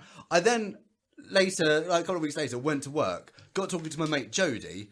And it turns out on that very same day, he was walking home from a party where he'd gone in fancy dress as a really good Batman. It's like, So I don't think it's Jodie, however, walking around beating people up. He's too much of a cuddle monster. The thing is, on Hollywood Babylon, shameless plug for a good podcast. Fuck that.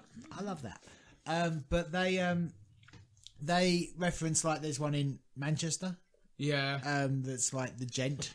Yeah. No. Manchester Batman. Sorry. What? It's dead someone. Where are the other Manchester. I'm looking to Heather when I ask this, because I kind of get the sneaking suspicion you would have heard about this for a while. Like, Oh my god, it's Heather. No, She's the Batman. There is actually a website out there for genuine vigilante superheroes where they register themselves. Yeah, Phoenix Jones did it. Oh, Phoenix Jones. Phoenix Jones, the guy that started over in America somewhere. Yeah, like that has like seriously gathered some pace to the point where people are spending their valuable time to register on this site to be listed as superheroes. But I could not imagine the Bromley Batman being on that list. Do you know what would be amazing? He's just an angry middle-class white man who like thinks everyone else in Bromley. Do you know what would be amazing? As there is this website where you've got all these registered local vigilantes, if there was another group that didn't want to be registered, and these two groups started having a fight, a la Marvel Civil War, that would be fucking amazing. When one of them thought at that point, really weird. At that point, I would have to shoot myself in my head because life just simply wouldn't get any better. So to bring pudding into the mix, what do you think the cosplay for the Bromley Batman would look like? Wow, we're tailoring our questions. How many pairs of Adidas leggings can you get on a man? It would basically be like a shit black beanie, black tracksuit bottoms, and grey white. No, my friend. It would be a £42 shopping spree to Sports Direct in Bromley High Street to get any type of armour, padding, shin pads, and whatever else on sale. Yeah, you'd see him walking around with great big floppy cricket knee pads. It's like I think Batman's become like mentally retarded, but he seems to be sponsored by Sports Direct all of a sudden. Sorry, we are English. We don't say mentally retarded. We say brainly under excellent. Thank you. Now, so like this picture you've created, I'm just imagining like the Bromley Batman walking around. Bromley Batman, sponsored by Sports Direct. Yes.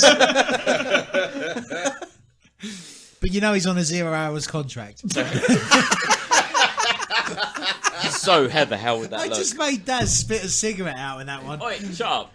Well, Heather? the second you said it, my first thought was that he'd be wearing the cum bins. Wearing the cum bins. That was the first costume that popped into my head. I want like some sort of graffiti bin Optimus Prime. He would transform into a cum bin. Like Sigourney Weaver. Batman, aka Like Sigourney Weaver at the end of Aliens.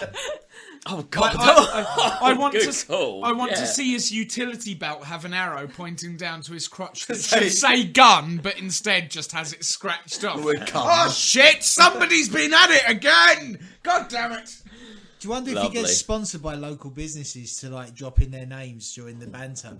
It's like, come on, we're gonna have it. Well, fucking dumb. All right. Next topic. Yeah, I think that's all I've got to say about the Bromley Batman. I need to look into this subject. And thank you, Taryn, for bringing up the fact all bins say "cum" in Bromley. Darren, what a fucking wonderful thing. Oh, is it Darren? Sorry, beg your pardon. Right, this is from Ed Paul, the homeless one. Design a game show now. Oh, for fuck's sake! Design a game show. Okay, all right. We've got to have an extravagant host. I mean, I'm right here, baby. I am right fucking here. Instead of a buzzer, there will be shots. And when I say shot, I mean half a pint of spirit. Okay. That will be your buzzer. You have to finish it to answer a question. All of those questions will be ridiculous. You will be in fancy dress. 3 of them will be pirates. Yay, pirates! And one of them is Dale Winton. Yes. All right. Okay. So the host. Have you guys seen the video online of this like small kind of middle-aged dude? Obviously spent a lifetime drinking and smoking, and he's really small. And he's just layering up to the dude at like I don't know a very small football game, kind of a town football match. And he's just, yeah, you're right. You want some? You fucking want some? Yeah. All right. We'll step outside. We'll get some of that. Have you guys seen that video? What? No. You got no fans? That one. Maybe. I don't know. Taz is doubting his own source material. I reckon throughout the entire game, no matter what round he's on, your drinking rules apply. Random thumb check, banned words. Yeah. Oh my god. International drinking rules do apply. Okay. So drunk. So that's it, isn't it? Like our game show would basically just be Takeshi's Castle with international drinking rules. Did you ever see? I can't remember the name of it. It was presented by Jimmy Carr. A show where to answer the question you had to get hurt. Yeah. So like the buzzer would be either electrifying. Distraction. Yeah, that's the one. Yeah. Stuff like that, but like yes, more obviously alcoholic. Obviously with drinking. What would our questions be? Wait. If we manage to down our drinks first, therefore activating our buzzer, does the green light then come on? The yellow light, sorry. We've got to have our buzzer be the yellow light that is in this room. Sorry, the yellow light would be on permanently from whenever you're able to answer questions.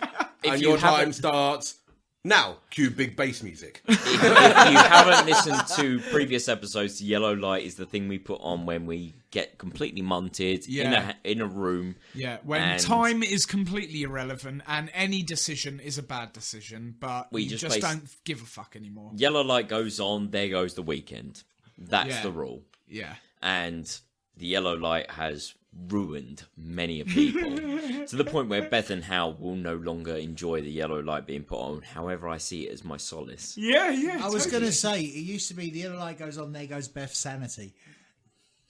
And there goes my hilarity. Yes. So, in this game show, Turbo Christ would have to be in appearance along with like the special Tiki round.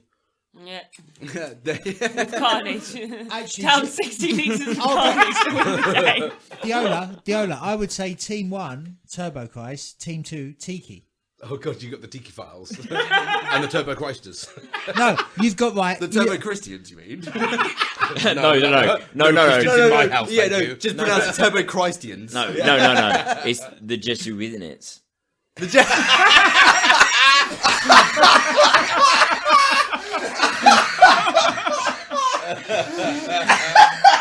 Thank you. Well played. Yeah. So what? So like a round will play out. So you approach a new contestant, and your question is, Mr. Strong of the Mr. Men books is an examination of the philosophy of Nietzsche. Discuss. At which point, music goes. And you've got 8 people downing half pints of vodka. While people are trying to throw juggling sacks and Nerf balls at your cup of carnage. And the token team member is currently navigating the funhouse. Of which is made of upside down metal. Which has been melted and founded by Andy's kiln. Whimsy. I hear your whimsy and I raise you octopus. I will say that all contestants will receive a medal made of melted beer cans. Fuck off, whimsy. Fuck off. Right. That's not whimsy. We do that shit. That's true. We do that with Dude, there's 2 metal tikis on the mantelpiece next to Turbo Christ. And still not 2 metal pots, may I add. That's too hard. Then fucking drink up. We need empties to smelt into pots. Okay. Please send your empties to www. Taron Wilmore. No! God, no more stuff in this house, please. How do you send empties to an internet address? I don't know, the same way Darren expects us to read hyperlinks. No. I was going to say it's the 3rd least nihilistic statement I've ever heard in this podcast. Oh, talking about nihilism, it's recently occurred to me that perhaps the 21st century's greatest nihilist thinker. Well, I'll just give you one of his quotes. It doesn't matter. The Rock. One of our greatest nihilist thinkers, ladies and gentlemen. Brilliant. Right, shall we have another topic? Yeah, please? absolutely. Yes, okay. Right, so go for Ed, it. what you got? No, I just did the game show. Oh, So- beg your pardon. It's all right. The mistake covers the dead air. That's... Dead air. This comes from Rikard. You're right. All right, Rikard. Hello, geezer. I can't think of any good topics. Discuss. Did we just get completely and utterly meted right? Oh, well I done, love Rikard. that man. Yeah. Oh God, he's well on our level. I can put forward a suggestion for that, because ultimately what we're all searching for when we post a topic to this website is to get everyone discussing the perfect topic to get everyone involved. The same way that I mentioned why crap jokes exist in Crackers. It's meant to unify the room because everyone laughs at the bad joke. I think a good topic can get all of the listeners plus the hosts all involved on the same level. So, speaking to someone who we've untold number of times ridiculed for doing crap questions. Yep. Guilty. Guilty. See, I as a host, I've been on every single episode of this show ever, except the Iceland special that is about to come out. So, every single episode, I've been able to put my 2 cents in. Yeah. As a person who submitted topics, have you ever listened to us, gone, you didn't answer the fucking topic, you motherfuckers. Will you please talk about what I thought? Rather than... Yeah, because we get off on tangents. Of course. Wait, what? I didn't get that memo. No, I know what you mean, but I mean the fact is, when I listen to the show, I look back on it because you guys are all my friends and family with nostalgia. I'm listening back to you guys talking about things that I've either been there for or heard of before, so I get very wrapped up in what I'm listening to, and therefore just find it hilarious. I don't end up stopping at certain points going, oh yeah, I should make note of that and see if this sparks a question. Whenever I've submitted a topic, I've tried to, even though I am part of this group, find something that we could all discuss and therefore the audience would enjoy because they might all relate to it in some way. And it never fucking works. So I sit there and go, oh, I really need to think of a good question. I really want to find something that they'll all just unify on. And then everyone listening will be like, oh yeah, that was a really brilliant topic. And oh no, I can't fucking think of anything. Yahoo. What? Yeah. What do you think? Would mermaids be really, really streamlined underwater if they had big tits? No, probably not. So, like, maybe they'd have small tits. I don't know. Discuss. Like, I always end up resorting to the easy one because I cannot think of something poignant enough to have that effect. Okay, so the thing is, I stopped. I've almost never gone for kind of pointed topics. I've never gone for anything specific. I've always just put down a word or something, kind of a general idea. There have been points where I've tried to think of specific topics, and then I'd be sitting there. I'd be like, kind of head held in hands, trying to what I want to ask. Why can't I think of the thing I want to ask? And then, after about 15 minutes of this, I hear the little sniggering in the background, and I realise the topic gremlin's come along and stolen my ideas. So I've got to go get the topic gremlin. But like when you step outside of the room, you're then met with the giant 4-faced angel of Stop the whimsy! Stop the fucking stop the fucking whimsy. Of obsidian and alabaster. And he's sitting Motherfucker, there. do I have to throw my drink at you? Fucking shut up. And he's sitting there next to his little peace lily, his little Right, that's it, drink thrown! And every time he'll turn to you, he'll start with a question like, "Oh, what's heavy?" And that's Taryn's mic off. What's heavier than a shoe but lighter than your thoughts? And I'm like, it's not worth discussing, so we're gonna just turn the microphone right off. And I'm like, fuck this. So I smash his peace lily over his head. Okay, all right, Tom. These are now acts of terrorism. You're the reason the Tories are trying to spy on our browsing history. So, Heather, as a community contributor to this podcast, has your topic ever been explained in the wrong way or discussed the wrong way? Or I don't think How many squids can you fit in one purse? No. You've asked some great ones that I've listened to but not been a part of. Superhero. I actually quite enjoyed your question about gangsters, which I think we answered in episode 3. Yeah. I don't know. There was something funny to do with the Queen. I am a good few episodes behind in listening to you guys, so I think that a couple of things have come up. Heather, don't worry. You are at least all the episodes you've listened to ahead of most of the other hosts. very, very few of us actually listen to the bullshit we put out. I've listened to it 4 times in a row, by the way, editing, so... Taz texted me the other day and said something about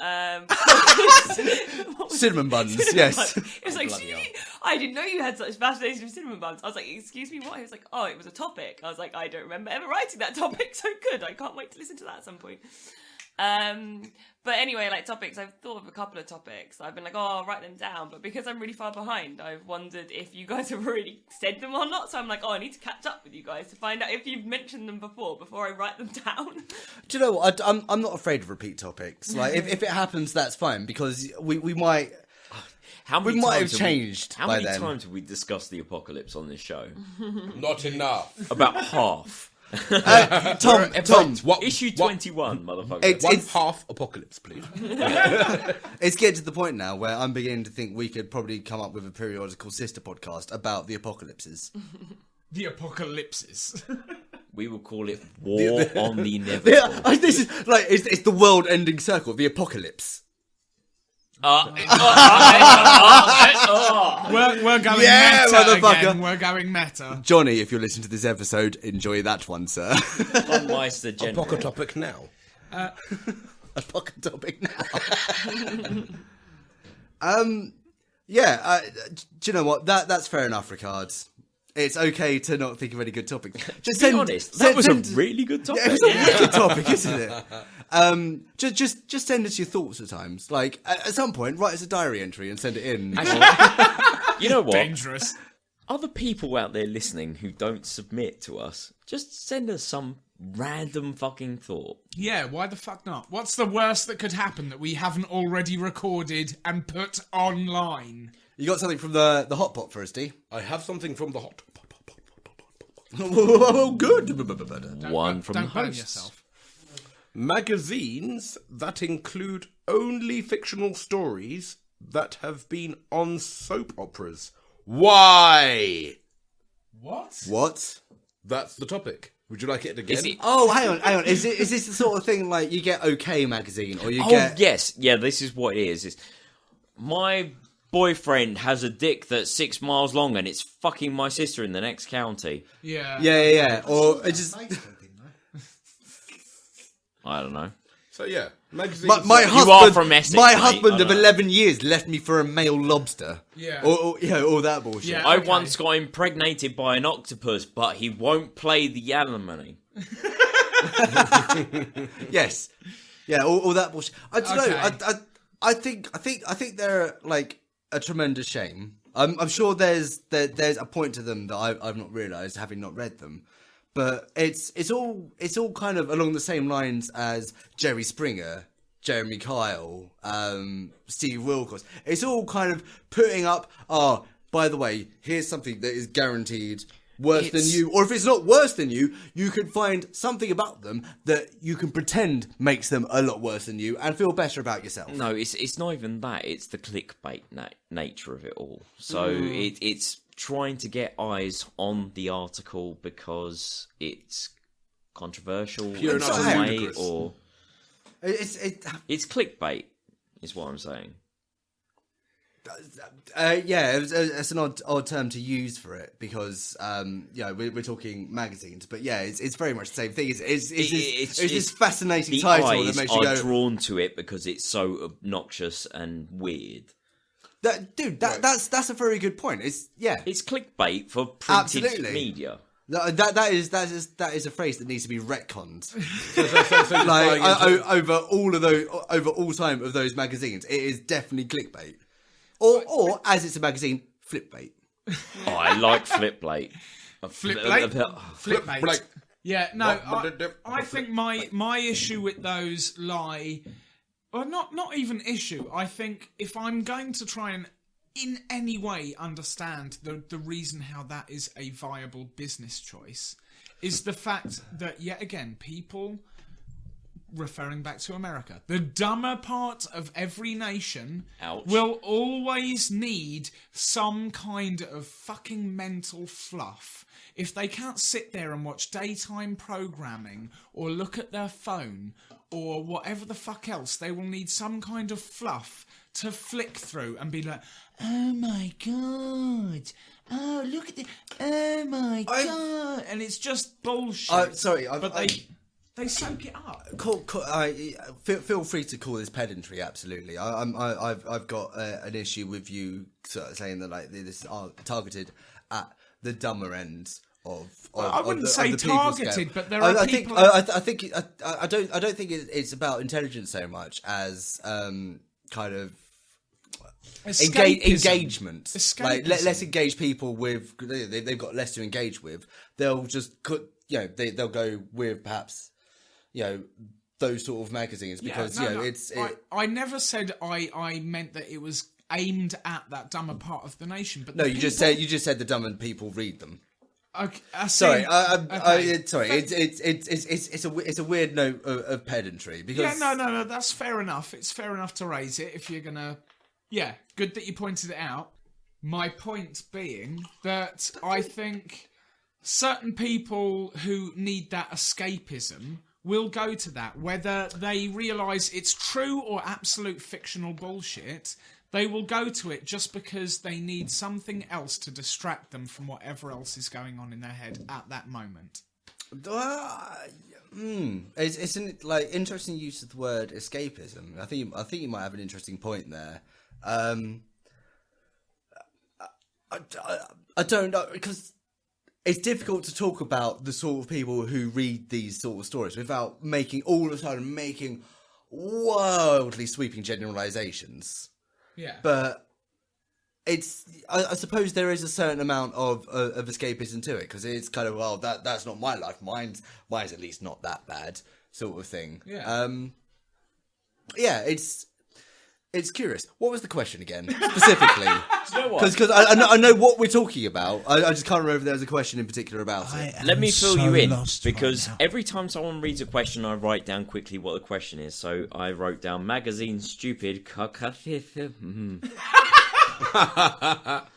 you like the topic read out again? Yes, please. Magazines that include only fictional stories that have been on soap operas. Why? Question mark, exclamation mark, question mark, exclamation mark. Well, okay, now we've bullshitted about it. I'll just get out the way and just say because there's demand for it. Why there's demand for it is another topic. You should put that one in the box. I guarantee we won't be able to answer it, but we'll try our best and no doubt be well offensive about it along the way. Because people are stupids. They're well stupids, ain't they? Are we well smart? Oh, yeah. I don't know.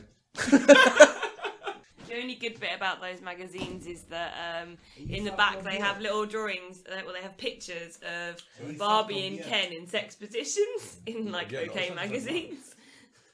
They make Barbie and Ken, put them in sex positions, and then tell you the different sex positions for you to learn sex positions in OK magazine or something. With Barbie and Ken. Barbie and Ken in little, they're placing pictures and then taking a photo of. They're brilliant. I love reading those bits. So, Taram, we have a topic. Favourite school time crisps. Thank you, Big Al, for this topic. Favourite school time crisps. School time crisps. Oh god, I did like squares. Oh, fuck that shit. Space in... No, not Space Invaders, Space Raiders. Space Raiders, Space Raiders, were they the car? They were 10p a bag, pickled onion, motherfucker. They were good. Oh my god, Monster Munch Flaming Hot. Yes! Not Flaming Hot though, but Monster Munch. Oh no, Flaming Hot were good. Flaming Hot. I can't deal with spicy. That's the thing. I can't deal with spice, but they're not spicy. Oh, sorry. I'm assuming Doc Mantis Toboggan is our only American listener, so I'm going to address him directly. Doc Mantis, Mr. Toboggan. By crisps, we mean chips. Yes. Yeah. And by chips, we mean you're a dickhead. It's called crisps, motherfucker. Yeah, chips are what you gave you a language. Learn to use it properly. It's a gift. Treat it right. Okay. If I could quote Eddie Izzard, England and America are two countries divided by a very big pole of water, and also a language. For instance, you say aluminum. We say tin. You say herbs and we say herbs because there's a fucking H in it. That's one thing I do like. That's quite easy to annoy Americans with, is when they get all high and mighty on why America's better and blah blah blah blah blah. It's just like, you do realise that America is just our spoilt brat teenager. What? You do know that all you are is a little child that we haven't quite controlled yet. You think you have all the power? You really don't. Oh, would you like Mummy to sort it out for you? Mama kiss it better. Do you know, I've never actually met an American. Cause, obviously, all the Americans I've met are going to be in this country, and all the ones and liberal as fuck. Yeah, all the Americans I've met. Any time the topic of is America the greatest country, or something that's led to that has come up, they've all just gone, no, it's all right. Well, I understand. I understand Like They are the kind of yeah. American who's happy to leave America and have a world perception. Yeah. Like, they're not going to be tied down by the idea. Well, I'm not at all proud that I'm British.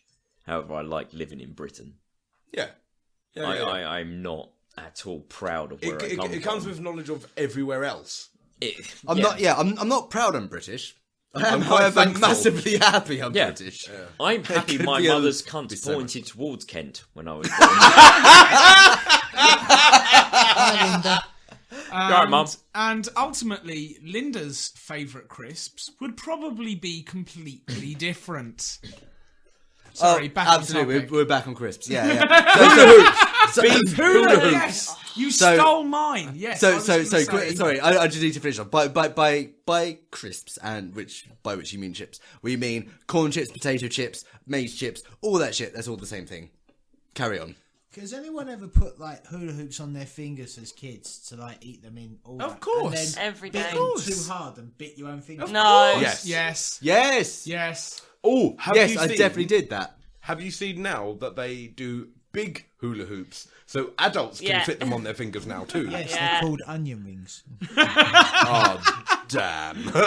No, the adults are called fat. Sorry, yet again for our American listeners, that would be Funyuns, No, it wouldn't. wouldn't it? No, that's They're a type of crisps. They're onion rings. Chips. Crisps. Learn something new every day. For American listeners, Onion rings this actually is have called onions in. condescension. Condensation. Oh no, do something to really fuck them up. Use sarcasm. No, America, you really are. Really you fuck are- them up, use proper grammar. Yeah, or the letter U. Right, yet again, back to casual racism. Right, okay, sorry. So I'm sorry I ever brought this up Ladies now. and We need to gentlemen. stop smashing on the Americans. Yeah. This is the fact Some that... of them are well alright. Yeah. Not all of them are Donald Trump. Despite what we believe in this country, some of them are A-OK. Some of them are Pentella. One of them is Pentella. So they're not all Donald Trump. Do you know who the other one is? Doc Mantis Toboggan. Doc Mantis Toboggan. Good man. Can I just However, check? Pentella, is like- that an amalgamation of Penn and Teller?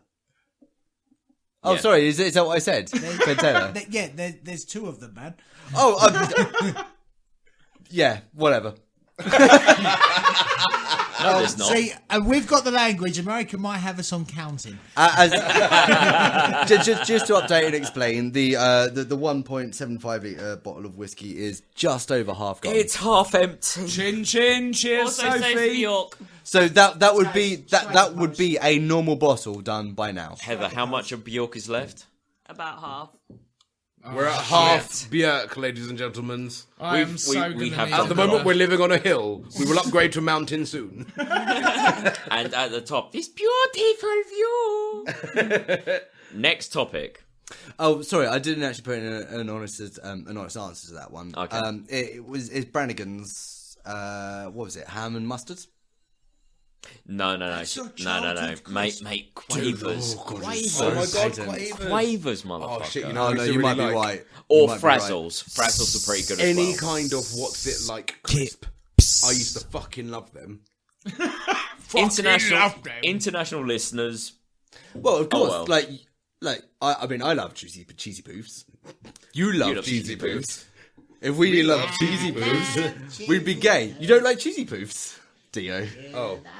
Cheesy puss, if we don't have cheesy puss, We'd be Talking about gay on this podcast, I've had a thought about trying to troll God Hates Fags on Twitter. Go That'd for be it. good. What have you got? Have I got your blessing? Oh, majorly. Yeah. Oh Okay, god, cool. yes. Yeah. Sweet. I mean, if you're gonna Westboro Baptist waste Church time can eat a wisely, fucking bag of them. My theory is like Westboro, the God Hates Fags community, got Westboro Bounty, them. Westboro Thank Bounty you. Capture. Westboro Bounty Caps. Westboro Bounty Capture. Okay. God damn you, so much whiskey. So like, Westboro Bounty Hunters, yeah. the Westboro Bounty Hunters, the way they survive is they make their name off of picketing big money events and like gay funerals. Yeah. But basically, they cause outrage and create press, and that feeds them. So I'm wondering if I could troll them hard enough that they start paying attention to us. If we could then pick up some attention off the back of them. I'm going to make out with all their men. And use their tactic against them. You totally can, as long as our statement against their God hates fags is Thor loves puppies. No, don't be silly. It would be Tiki with you. And ladies and gentlemen, can I now go into the host topic, which is from Diola? That is Tiki be with you. I have just drawn out the host pot, ladies and gentlemen. I am sorry. This one's from Diola / Pope Tiki. Tiki be with you. And also with you. Segue. At some point, have we discussed? Somebody help me remember while I'm intoxicated with whiskey. Have we already discussed on a previous episode about what the ingredients are or how to make tiki? What happened if we indulged when you were intoxicated with vodka? What? Anyway, yes, we have spoken about how we make carnage. Carnage. There will very soon be a video coming to you. Tom, this is something I didn't mention on the things I've done this week. I've started teaching myself video editing, and I've started putting that video together. Oh, good. It should be with us soon. There are bits. I need to iron out some of the gags, but gonna be good. It's pretty good so far. Our carnage, who art in sawmill, Tiki be thy name. By Kimden come, bend over and be done. On earth as it is in Diola's room. On earth as it is in Diola's room, I like that. Give us our cider, our daily vodka. And lead us not into temptation of delivering K-cider. Oh my god, lead us not into K-cider. Perfect. But deliver us from sanity. I was going to go with, but deliver us some white lightning. Oh my god, thank you. Well, hallowed be thy kingdom, the glory. By giving the well done on earth as is in the oldest, but give us our vodka, our daily drink, and forgive us our K as we forgive those who white lining against us. Hallowed be thy name. And lead us not into temptation of delivery pizzas. For thine is the vodka, the scotch, and the gin, forever and ever. Amen. Tiki. And sorry, rather than putting our hands together to finish that prayer, but I think we should always try and remember Joe Gilbert. Hey. Joe Gilbert. In joke number bloody blah. I think it was 656. I will go over that, write it up, meme it up, make it pretty. Nah, you'll do that. So as it's come up as the topic, absolutely Tiki be with you. Oh yeah, very much. What this means? May Tiki be with the audience. Yeah. What this means is who is Tiki to us? Let's explain that first. God. Tiki. Tom. Tiki is in everything. Tiki's in the smile of a child while he's having his first beer. Sorry, are we promoting child alcoholism? Tiki is the tear in the eye. How else did we all get here? Tiki is the withered smile of a crack baby. So some people, as the head of their religion, they have a long dead chubby man. Some people have the queen of this very country. Some people, as the head of their religion, have like a rather curious little Brazilian guy. We have a glass with an angry face and a smiley face. All things in him are terrible. All results from him are wonderful. And I think it is a legitimate religion because obviously all religion is built on the religions before it. So we've just built on Janus. Or Samantha. Yeah. Yeah. So did she really change her name just to avoid the jokes? I hope so. Game on. Yeah. There you go. So what Tiki means to me is drunk. No, actually, it means more drunk. Tiki means I'm not going to work for the next 3 days. Tiki means for me that I will see 90% of my Bromley friends for sometimes quite brief periods of time over one weekend. Yeah, because you sit in the chair I'm currently sat in against the wall for about 3 days, and everyone just wanders in and out of the room. Dude, why move? They come to me. Zen like the Buddha master. Yeah, baby. For me, I think Tiki is much like the yellow light here. When Tiki is present, I know that I can resign myself to having a fucking stupid weekend. No. Tiki is the reason why the weekend's failed. The yellow light just shows it. Shines a light on it. No, I think for me at least, in the last 2-3 years, when I've been living up in the Midlands, coming down here, if Tiki was ever present, it was to signify that kind of weekend party spirit. Right, if Tiki's out, it's a fucking party. We're going to have a great time. I'm resigning myself from any other responsibility. I'm going to get a glass of this, and whatever happens, happens. I throw the dice. Tiki means booking Monday off of work. Tiki means realising Monday wasn't enough, and maybe Tuesday and Wednesday would have been a better idea. There is a reason why Tiki always coincidentally runs with a bank holiday. 4 days. One weekend is not enough. Week to recover. Do you think we could somehow gather enough force behind us to make whatever day we choose Tiki a public holiday? Oh, we need to do the next census. Oh, that would be a big ask. That would be a big ask. I have a feeling that Tiki would be more than St. Patrick's Day. Listeners of this podcast, next time you need to sign a census and say what is your religion. Tiki. Yes. Let's make it. Well, that'll be all of 5 people. I know. He might have a point, Diola, because St. Patrick's Day, it does its thing on. Oh, we get drunk on. Well, particularly in America, we get drunk on Guinness dyed green. Joe Gilbert. Tiki's all about drinking cocktails that have just enough, just minutely enough vodka, minutely enough mixer in them to not taste horribly violent. No, you're forgetting that St. Patrick's Day is amateur day for alcoholism. For me, as an actual Irish person, bona fide Irish fucking Irishman here now. Don't even start with me. Don't you know? So St. Paddy's Day is basically the world very amateurishly singing a Gilbert and Sullivan. All the alcoholics going, oh dear. For me, actually, as an Irishman, what I find frustrating, so frustrating, is the amount of people who suddenly come out of the woodwork with, oh yeah, I'm 3/4, 1/3, 2/5 of a 1/6 Irish. My dad's left mother's cat's nipples twisted by a dog. Charlie's best friend's Gary was an Irishman. What the fuck? People just...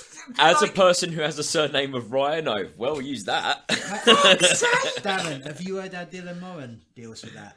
No. In America, they go, oh, you're Irish. I'm Irish. My grandmother was an O'Flanagan. Did you know her? And he's like, well, yes, but then again, all the boys did. Before you try on, as we moved on to St. Paddy's Day, the thing that I always enjoy the most is that St. Paddy's Day is a massive Western piss-up. Yeah. And it's in the memory of one of the world's most famous teetotalers. Can I just say, National Tiki Day will be held on the 6th of June, and at 6:00 p.m. you'll be holding a minute's drinking. My God, do you think in 20 years or so... 1 minute and 6 seconds. Yes. 66.6 seconds. That's it. Heather, I believe you have a topic for us, dear. Apparently it's all about Dom from me. I've got another one from Captain Sickbeard. You're right, Dom. If you had a pirate radio station, what would your daily playlist be? Like this, Dick. This is exactly what I'm doing right now with my friends. Oh, it's playlist. What songs would you have on your pirate radio station every single day? Did we book it, Puritania? See, this is the problem, right? So I'm about to spend the entirety of tomorrow with my sister Beth for her birthday, which is 3 days in the future from now. In the future. Sorry. And it's basically going to be me playing nothing but Rabbit Junk, Cyanotic, Angel Spirit, Acumination, and maybe some KMFDM at her until she cries. Happy birthday. she was like, oh, let's get together. Let's spend an entire day together. Like, I'm not expecting much out of you after recording a podcast because you'll be hungover. Yeah. She knows me well. And then play whatever music. Let's play some video games. Let's just get together and spend the entire day together. Whose birthday are they celebrating? This is Beth. Are you sure? It sounds pretty much She like loves me your... way more than I do. Both of those answers were correct.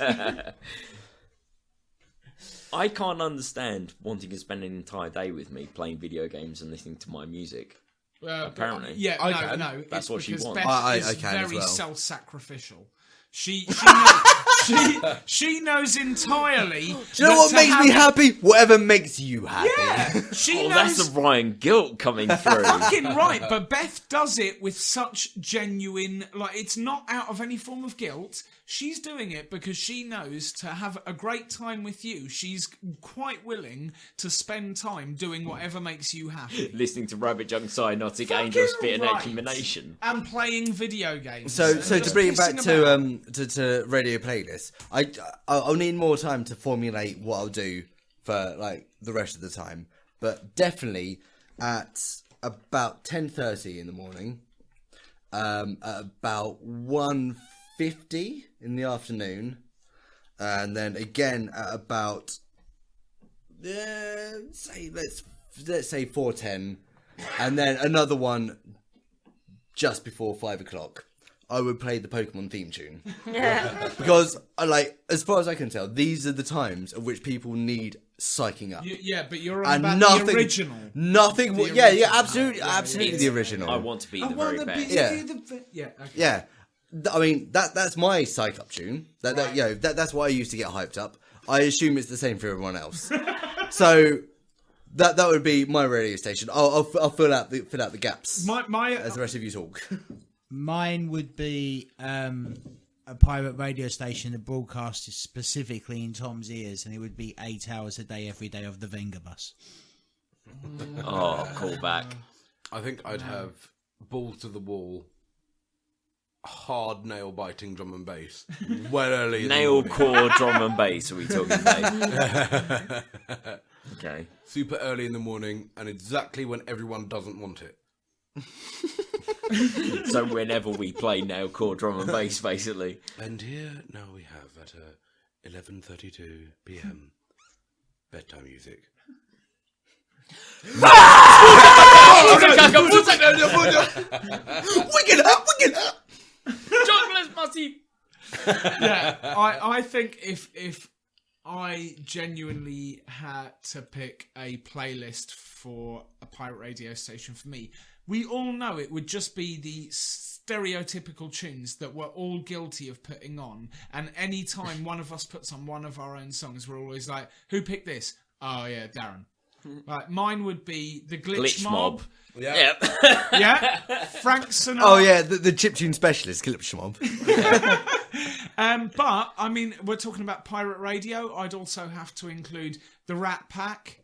As in, Frank Sinatra Rat Pack. Oh, no, we thought you The were talking bad about Rat Pack. fucking... Okay, shit. fair enough. We thought you were talking about, Emilio I've got on my Estevez. The old raving school- shoes. Yeah, the old school specialists. Yeah, but it Hell would be yeah. happy hardcore. It doesn't really matter what one. It would just have to be something to fucking smash it to. Then at some point it would be like novelty bands, like the guys who did the 4-chord song. Axis of Awesome. Axis of Awesome and Flight of the Conchords. Stephen Lynch. Stephen Lynch, yeah, Oh, like yeah. those kind of like I would have to have those little interruptions in between epic fucking music or just insanely weird. It would have to keep people going, where the fuck, what, is this guy on drugs? I'm still waiting for the night where I can get together with you guys and play my YouTube playlist, karaoke expert mode. Oh my God, I'm looking forward to remember that. making Dude, that. you've already played it to me. It's wonderful. No, It is fucking wonderful. I will be tribute. Okay. Even flame. Oh, even flame.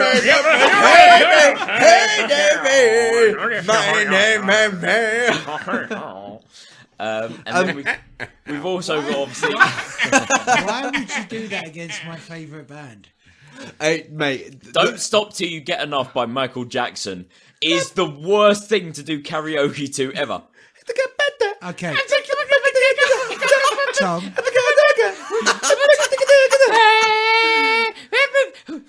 Tom. I spent 6 years of my life DJing karaoke in pubs in Essex. I'm somewhat of a knowledge on this subject, and I can tell you the worst song to do karaoke to is basically Gangnam Style. Gangnam Style. Yes. Not Gundam Style. I never say Gangnam Style Mate, because it's just annoying as I say You Gangnam do not Style. understand what this YouTube Jean-Claude Van playlist Damme of music style. videos is like. It has Life is Suffering by Cannibal Corpse, which is... Okay. Someone count me in. 1, 2, 3, 4. It's not Cannibal Corpse, it's Napalm Death. It's Napalm Death, shit! I really wish you hadn't corrected him. I wanted to see where he was going with that. Damn it. You'd also have to have that one by Scissor Sisters. No! I don't feel like dancing. Are you telling me it's not already in this playlist? It's in that playlist. Tom, Snow, Informer. Oh, that'd be a good one. Oh, on a serious note, did anyone ever play the original releases of Crazy Taxi? Yeah. So there were two, like The arcade version had the Offspring. There were the two versions. There was the version that was they're both, like, in terms of gameplay and content, same. The music track was different. In one you had the Offspring, in the other it was all happy hardcore. Yeah. That particular playlist, the happy hardcore one, is fucking phenomenal. Yeah. It, like, nothing ever makes me feel quite as good as that. Next topic. It's from Me again. What would the worst or most inconvenient superpower be? Example: every time you sneeze, a teapot falls off a table. Sorry, who was that from? Diola. The most inconvenient superpower. Yeah. Oh my God, there's so many. Every time you hiccuped, all of the glass around you shattered.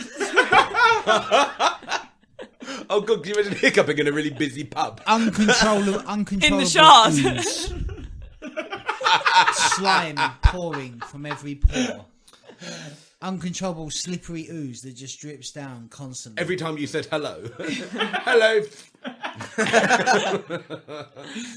Every time you referred to yourself in the third person, one of your nipples would fall off. Quite distinctly. What, like projectile nipple ejection? Yeah. How about every time you pass weed? That is a brilliant name for an autobiography, by the way. I'm thinking more of a punk band. How about every time you pass gas, a zombie's created?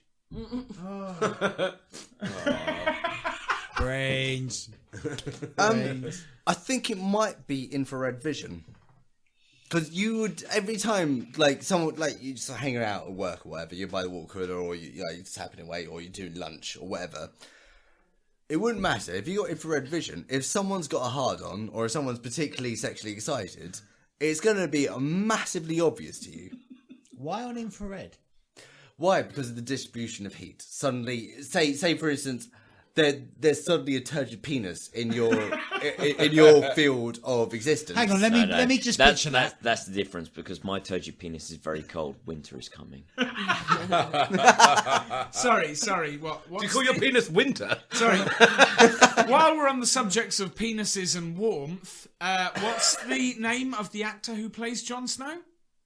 Kit Harington. Oh, like I didn't know somebody in the room was going to know that name with a warm, turgid penis. Oh, it would be the gay guy. I want And to Taz. And Taryn. I am well with you. By the way. And Taz. I want to He's say Seriously, Kit Harington. Game of He could- Thrones. Sorry.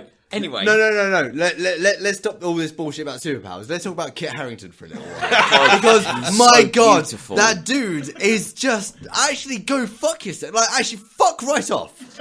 Fuck right off. You're not allowed to be that pretty. That's not on. His eyes. It's like... It's his If he looked- everything. He's pretty. God damn it. if he looked at me, my prostate would probably explode. I am well waking you up with a Jon Snow mask. Are we talking about him? Yes, we are talking about him. Oh, he's warm and wonderful and also kind of cold, and you know he'd be in there. And winter's coming. God damn it. He looks like Russell Brand's Mexican cousin. S.A. cousin.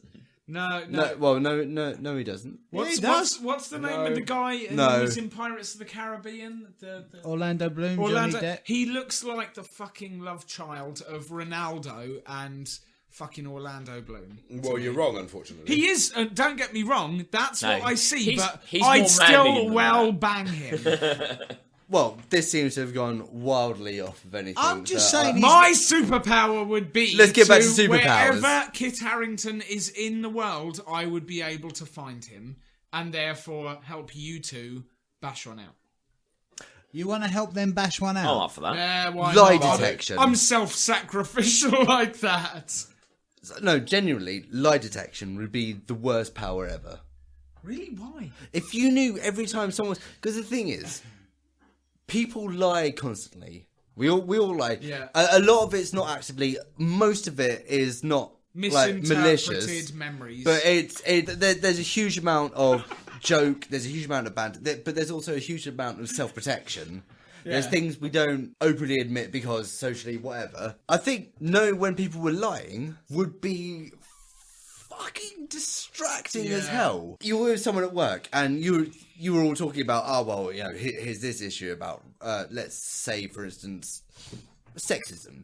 You know, we're talking about a feminist issue, blah-de-blah, blah-de-blah, and every time he said, no, absolutely, I believe, like, all women, like, everyone should be considered equal, and just in the back of your head, something just goes, nah! You know, and you've got to carry on talking to this person and looking them in the face, knowing that they are bullshitting you to the max. Yeah. That would be fucking awful. How about if every time someone else blinked that you were looking at, you heard their last thought? I'm just thinking of the last Do thought with the I dregs had. are wrong. Nope. Sorry, I'm trying to construct the Latin name for that, and there's too many things, too many variables I can't list. Yeah, that would be really that'd be blink. What do I do with these numbers? Blink. Why is the side of the screen dirty? Blink. Is it tea time soon? Blink. 89.3.7. Blink. Earl Grey tea. Blink. Oh God! Will everyone just shut up? You stand up in the middle of a room, scream this out. Everyone's just like. Blink. Someone clearly didn't eat their Weetabix. How about you could always be able to save a child's life anytime it's in danger, but every time you do, you get an immediate hard-on that won't go down for 3 days? That doesn't sound like a superpower so much as more like as a consequence. Saving a child, not like it's just a side effect. Like you can't do it without having a hard-on, and when you do it, you get a hard-on. So, like literally, every parent wants to see you, but at the same time, it really doesn't. What about every time you see a pigeon? An angel gets its wings. No, it turns into a pigeon-shaped amount of jelly. Why would you do that to pigeons? It's superpower, it's not my fault. Ladies and gentlemen, can we please wrap this shit up because it's gone way too drunk. But what would you do with your pigeon jelly? Sophie, can I say... Yeah, in particular, chin. fuck you. Fucking yes. Well done, that girl. There's... I mean, Oh, we're God, only there's halfway still through half- it. We don't have to drink it today, but we probably will. Ladies and gentlemen, thank you very I've got much work for in the listening morning. to the Pot Topic podcast. I'm sorry I in particular got so drunk, but I think everyone got so No, drunk. you're not. No, you're not. Don't fucking Nuclear- Don't lie, Tom. Oh, It's my so- superpower. Nuclear flatulence. Now, like, there'll be times where this will come in massively handy, but for most of the time, we're dealing, like, you're working at a deficit to mankind. Tell Like- me when it would be handy. Self-defense of the global nature. Yeah, but in general, like nuclear farts would be quite slow acting. Could you... Ladies and gentlemen, Unless the farts are powerful enough to rework isotopes back up to their original form, so you could reform yellow cake uranium. Like, you would be indispensable to the nuclear power industry. ladies and gentlemen, Does that mean your skid marks would have half-life? ladies and gentlemen, Yes, and all my loved ones would have cancer. ladies and gentlemen, And thank your- you for your listening arse to the will Pot blow in the Topic dark. podcast. That is the end. I am calling it there with the call of cancer. Share and tell a friend. Can we get some music now? Oh, okay. That's the darkest H.P. Lovecraft story ever, isn't it? The call of cancer. Oh, sorry. Music. 9-inch nails. No. Well, 9-inch nails. Oh, well, this is Sorry. Closer nature. Sorry. Can I just stop there? What I'm going to do is I'm going to do the Tetris You're going to theme say this with me. in a creepy la la la thing, and it's time to make creepiness out of the Tetris theme. So I'll go in with the first one, and you guys can join in. La la la la la la la la la la la la la la la la la la.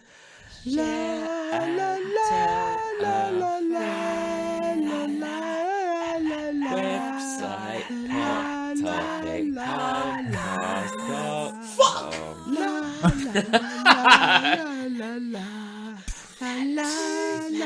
newsletter sign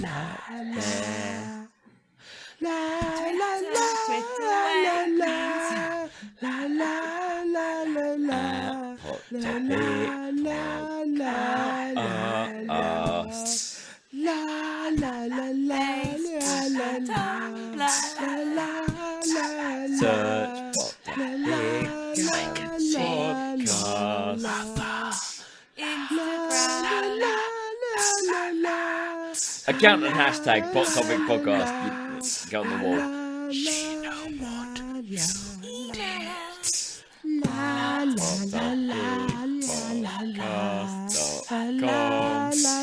This is the slowest outro ever.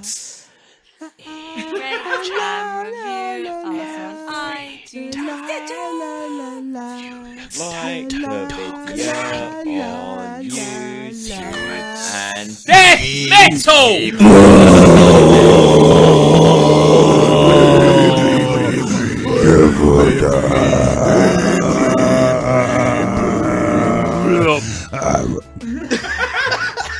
Good night!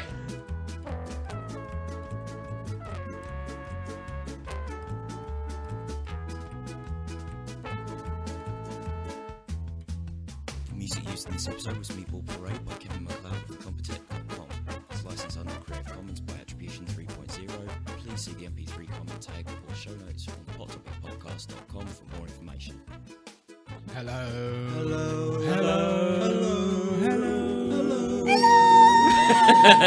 Mine turtle. I love dinner, still living right now. I'm home. Put in.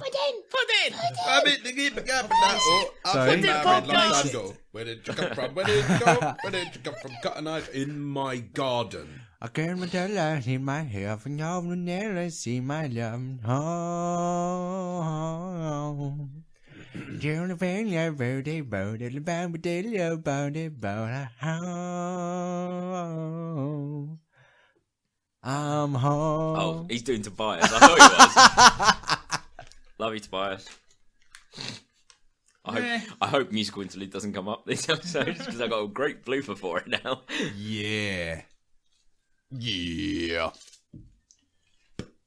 We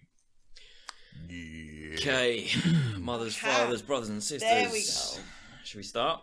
Cable's behind my back, then I can't keep tapping the cable. Phones on aeroplane mode. Mine's in the other Karen. room. Or silent? I left it out there. That's fine. Aeroplane mode.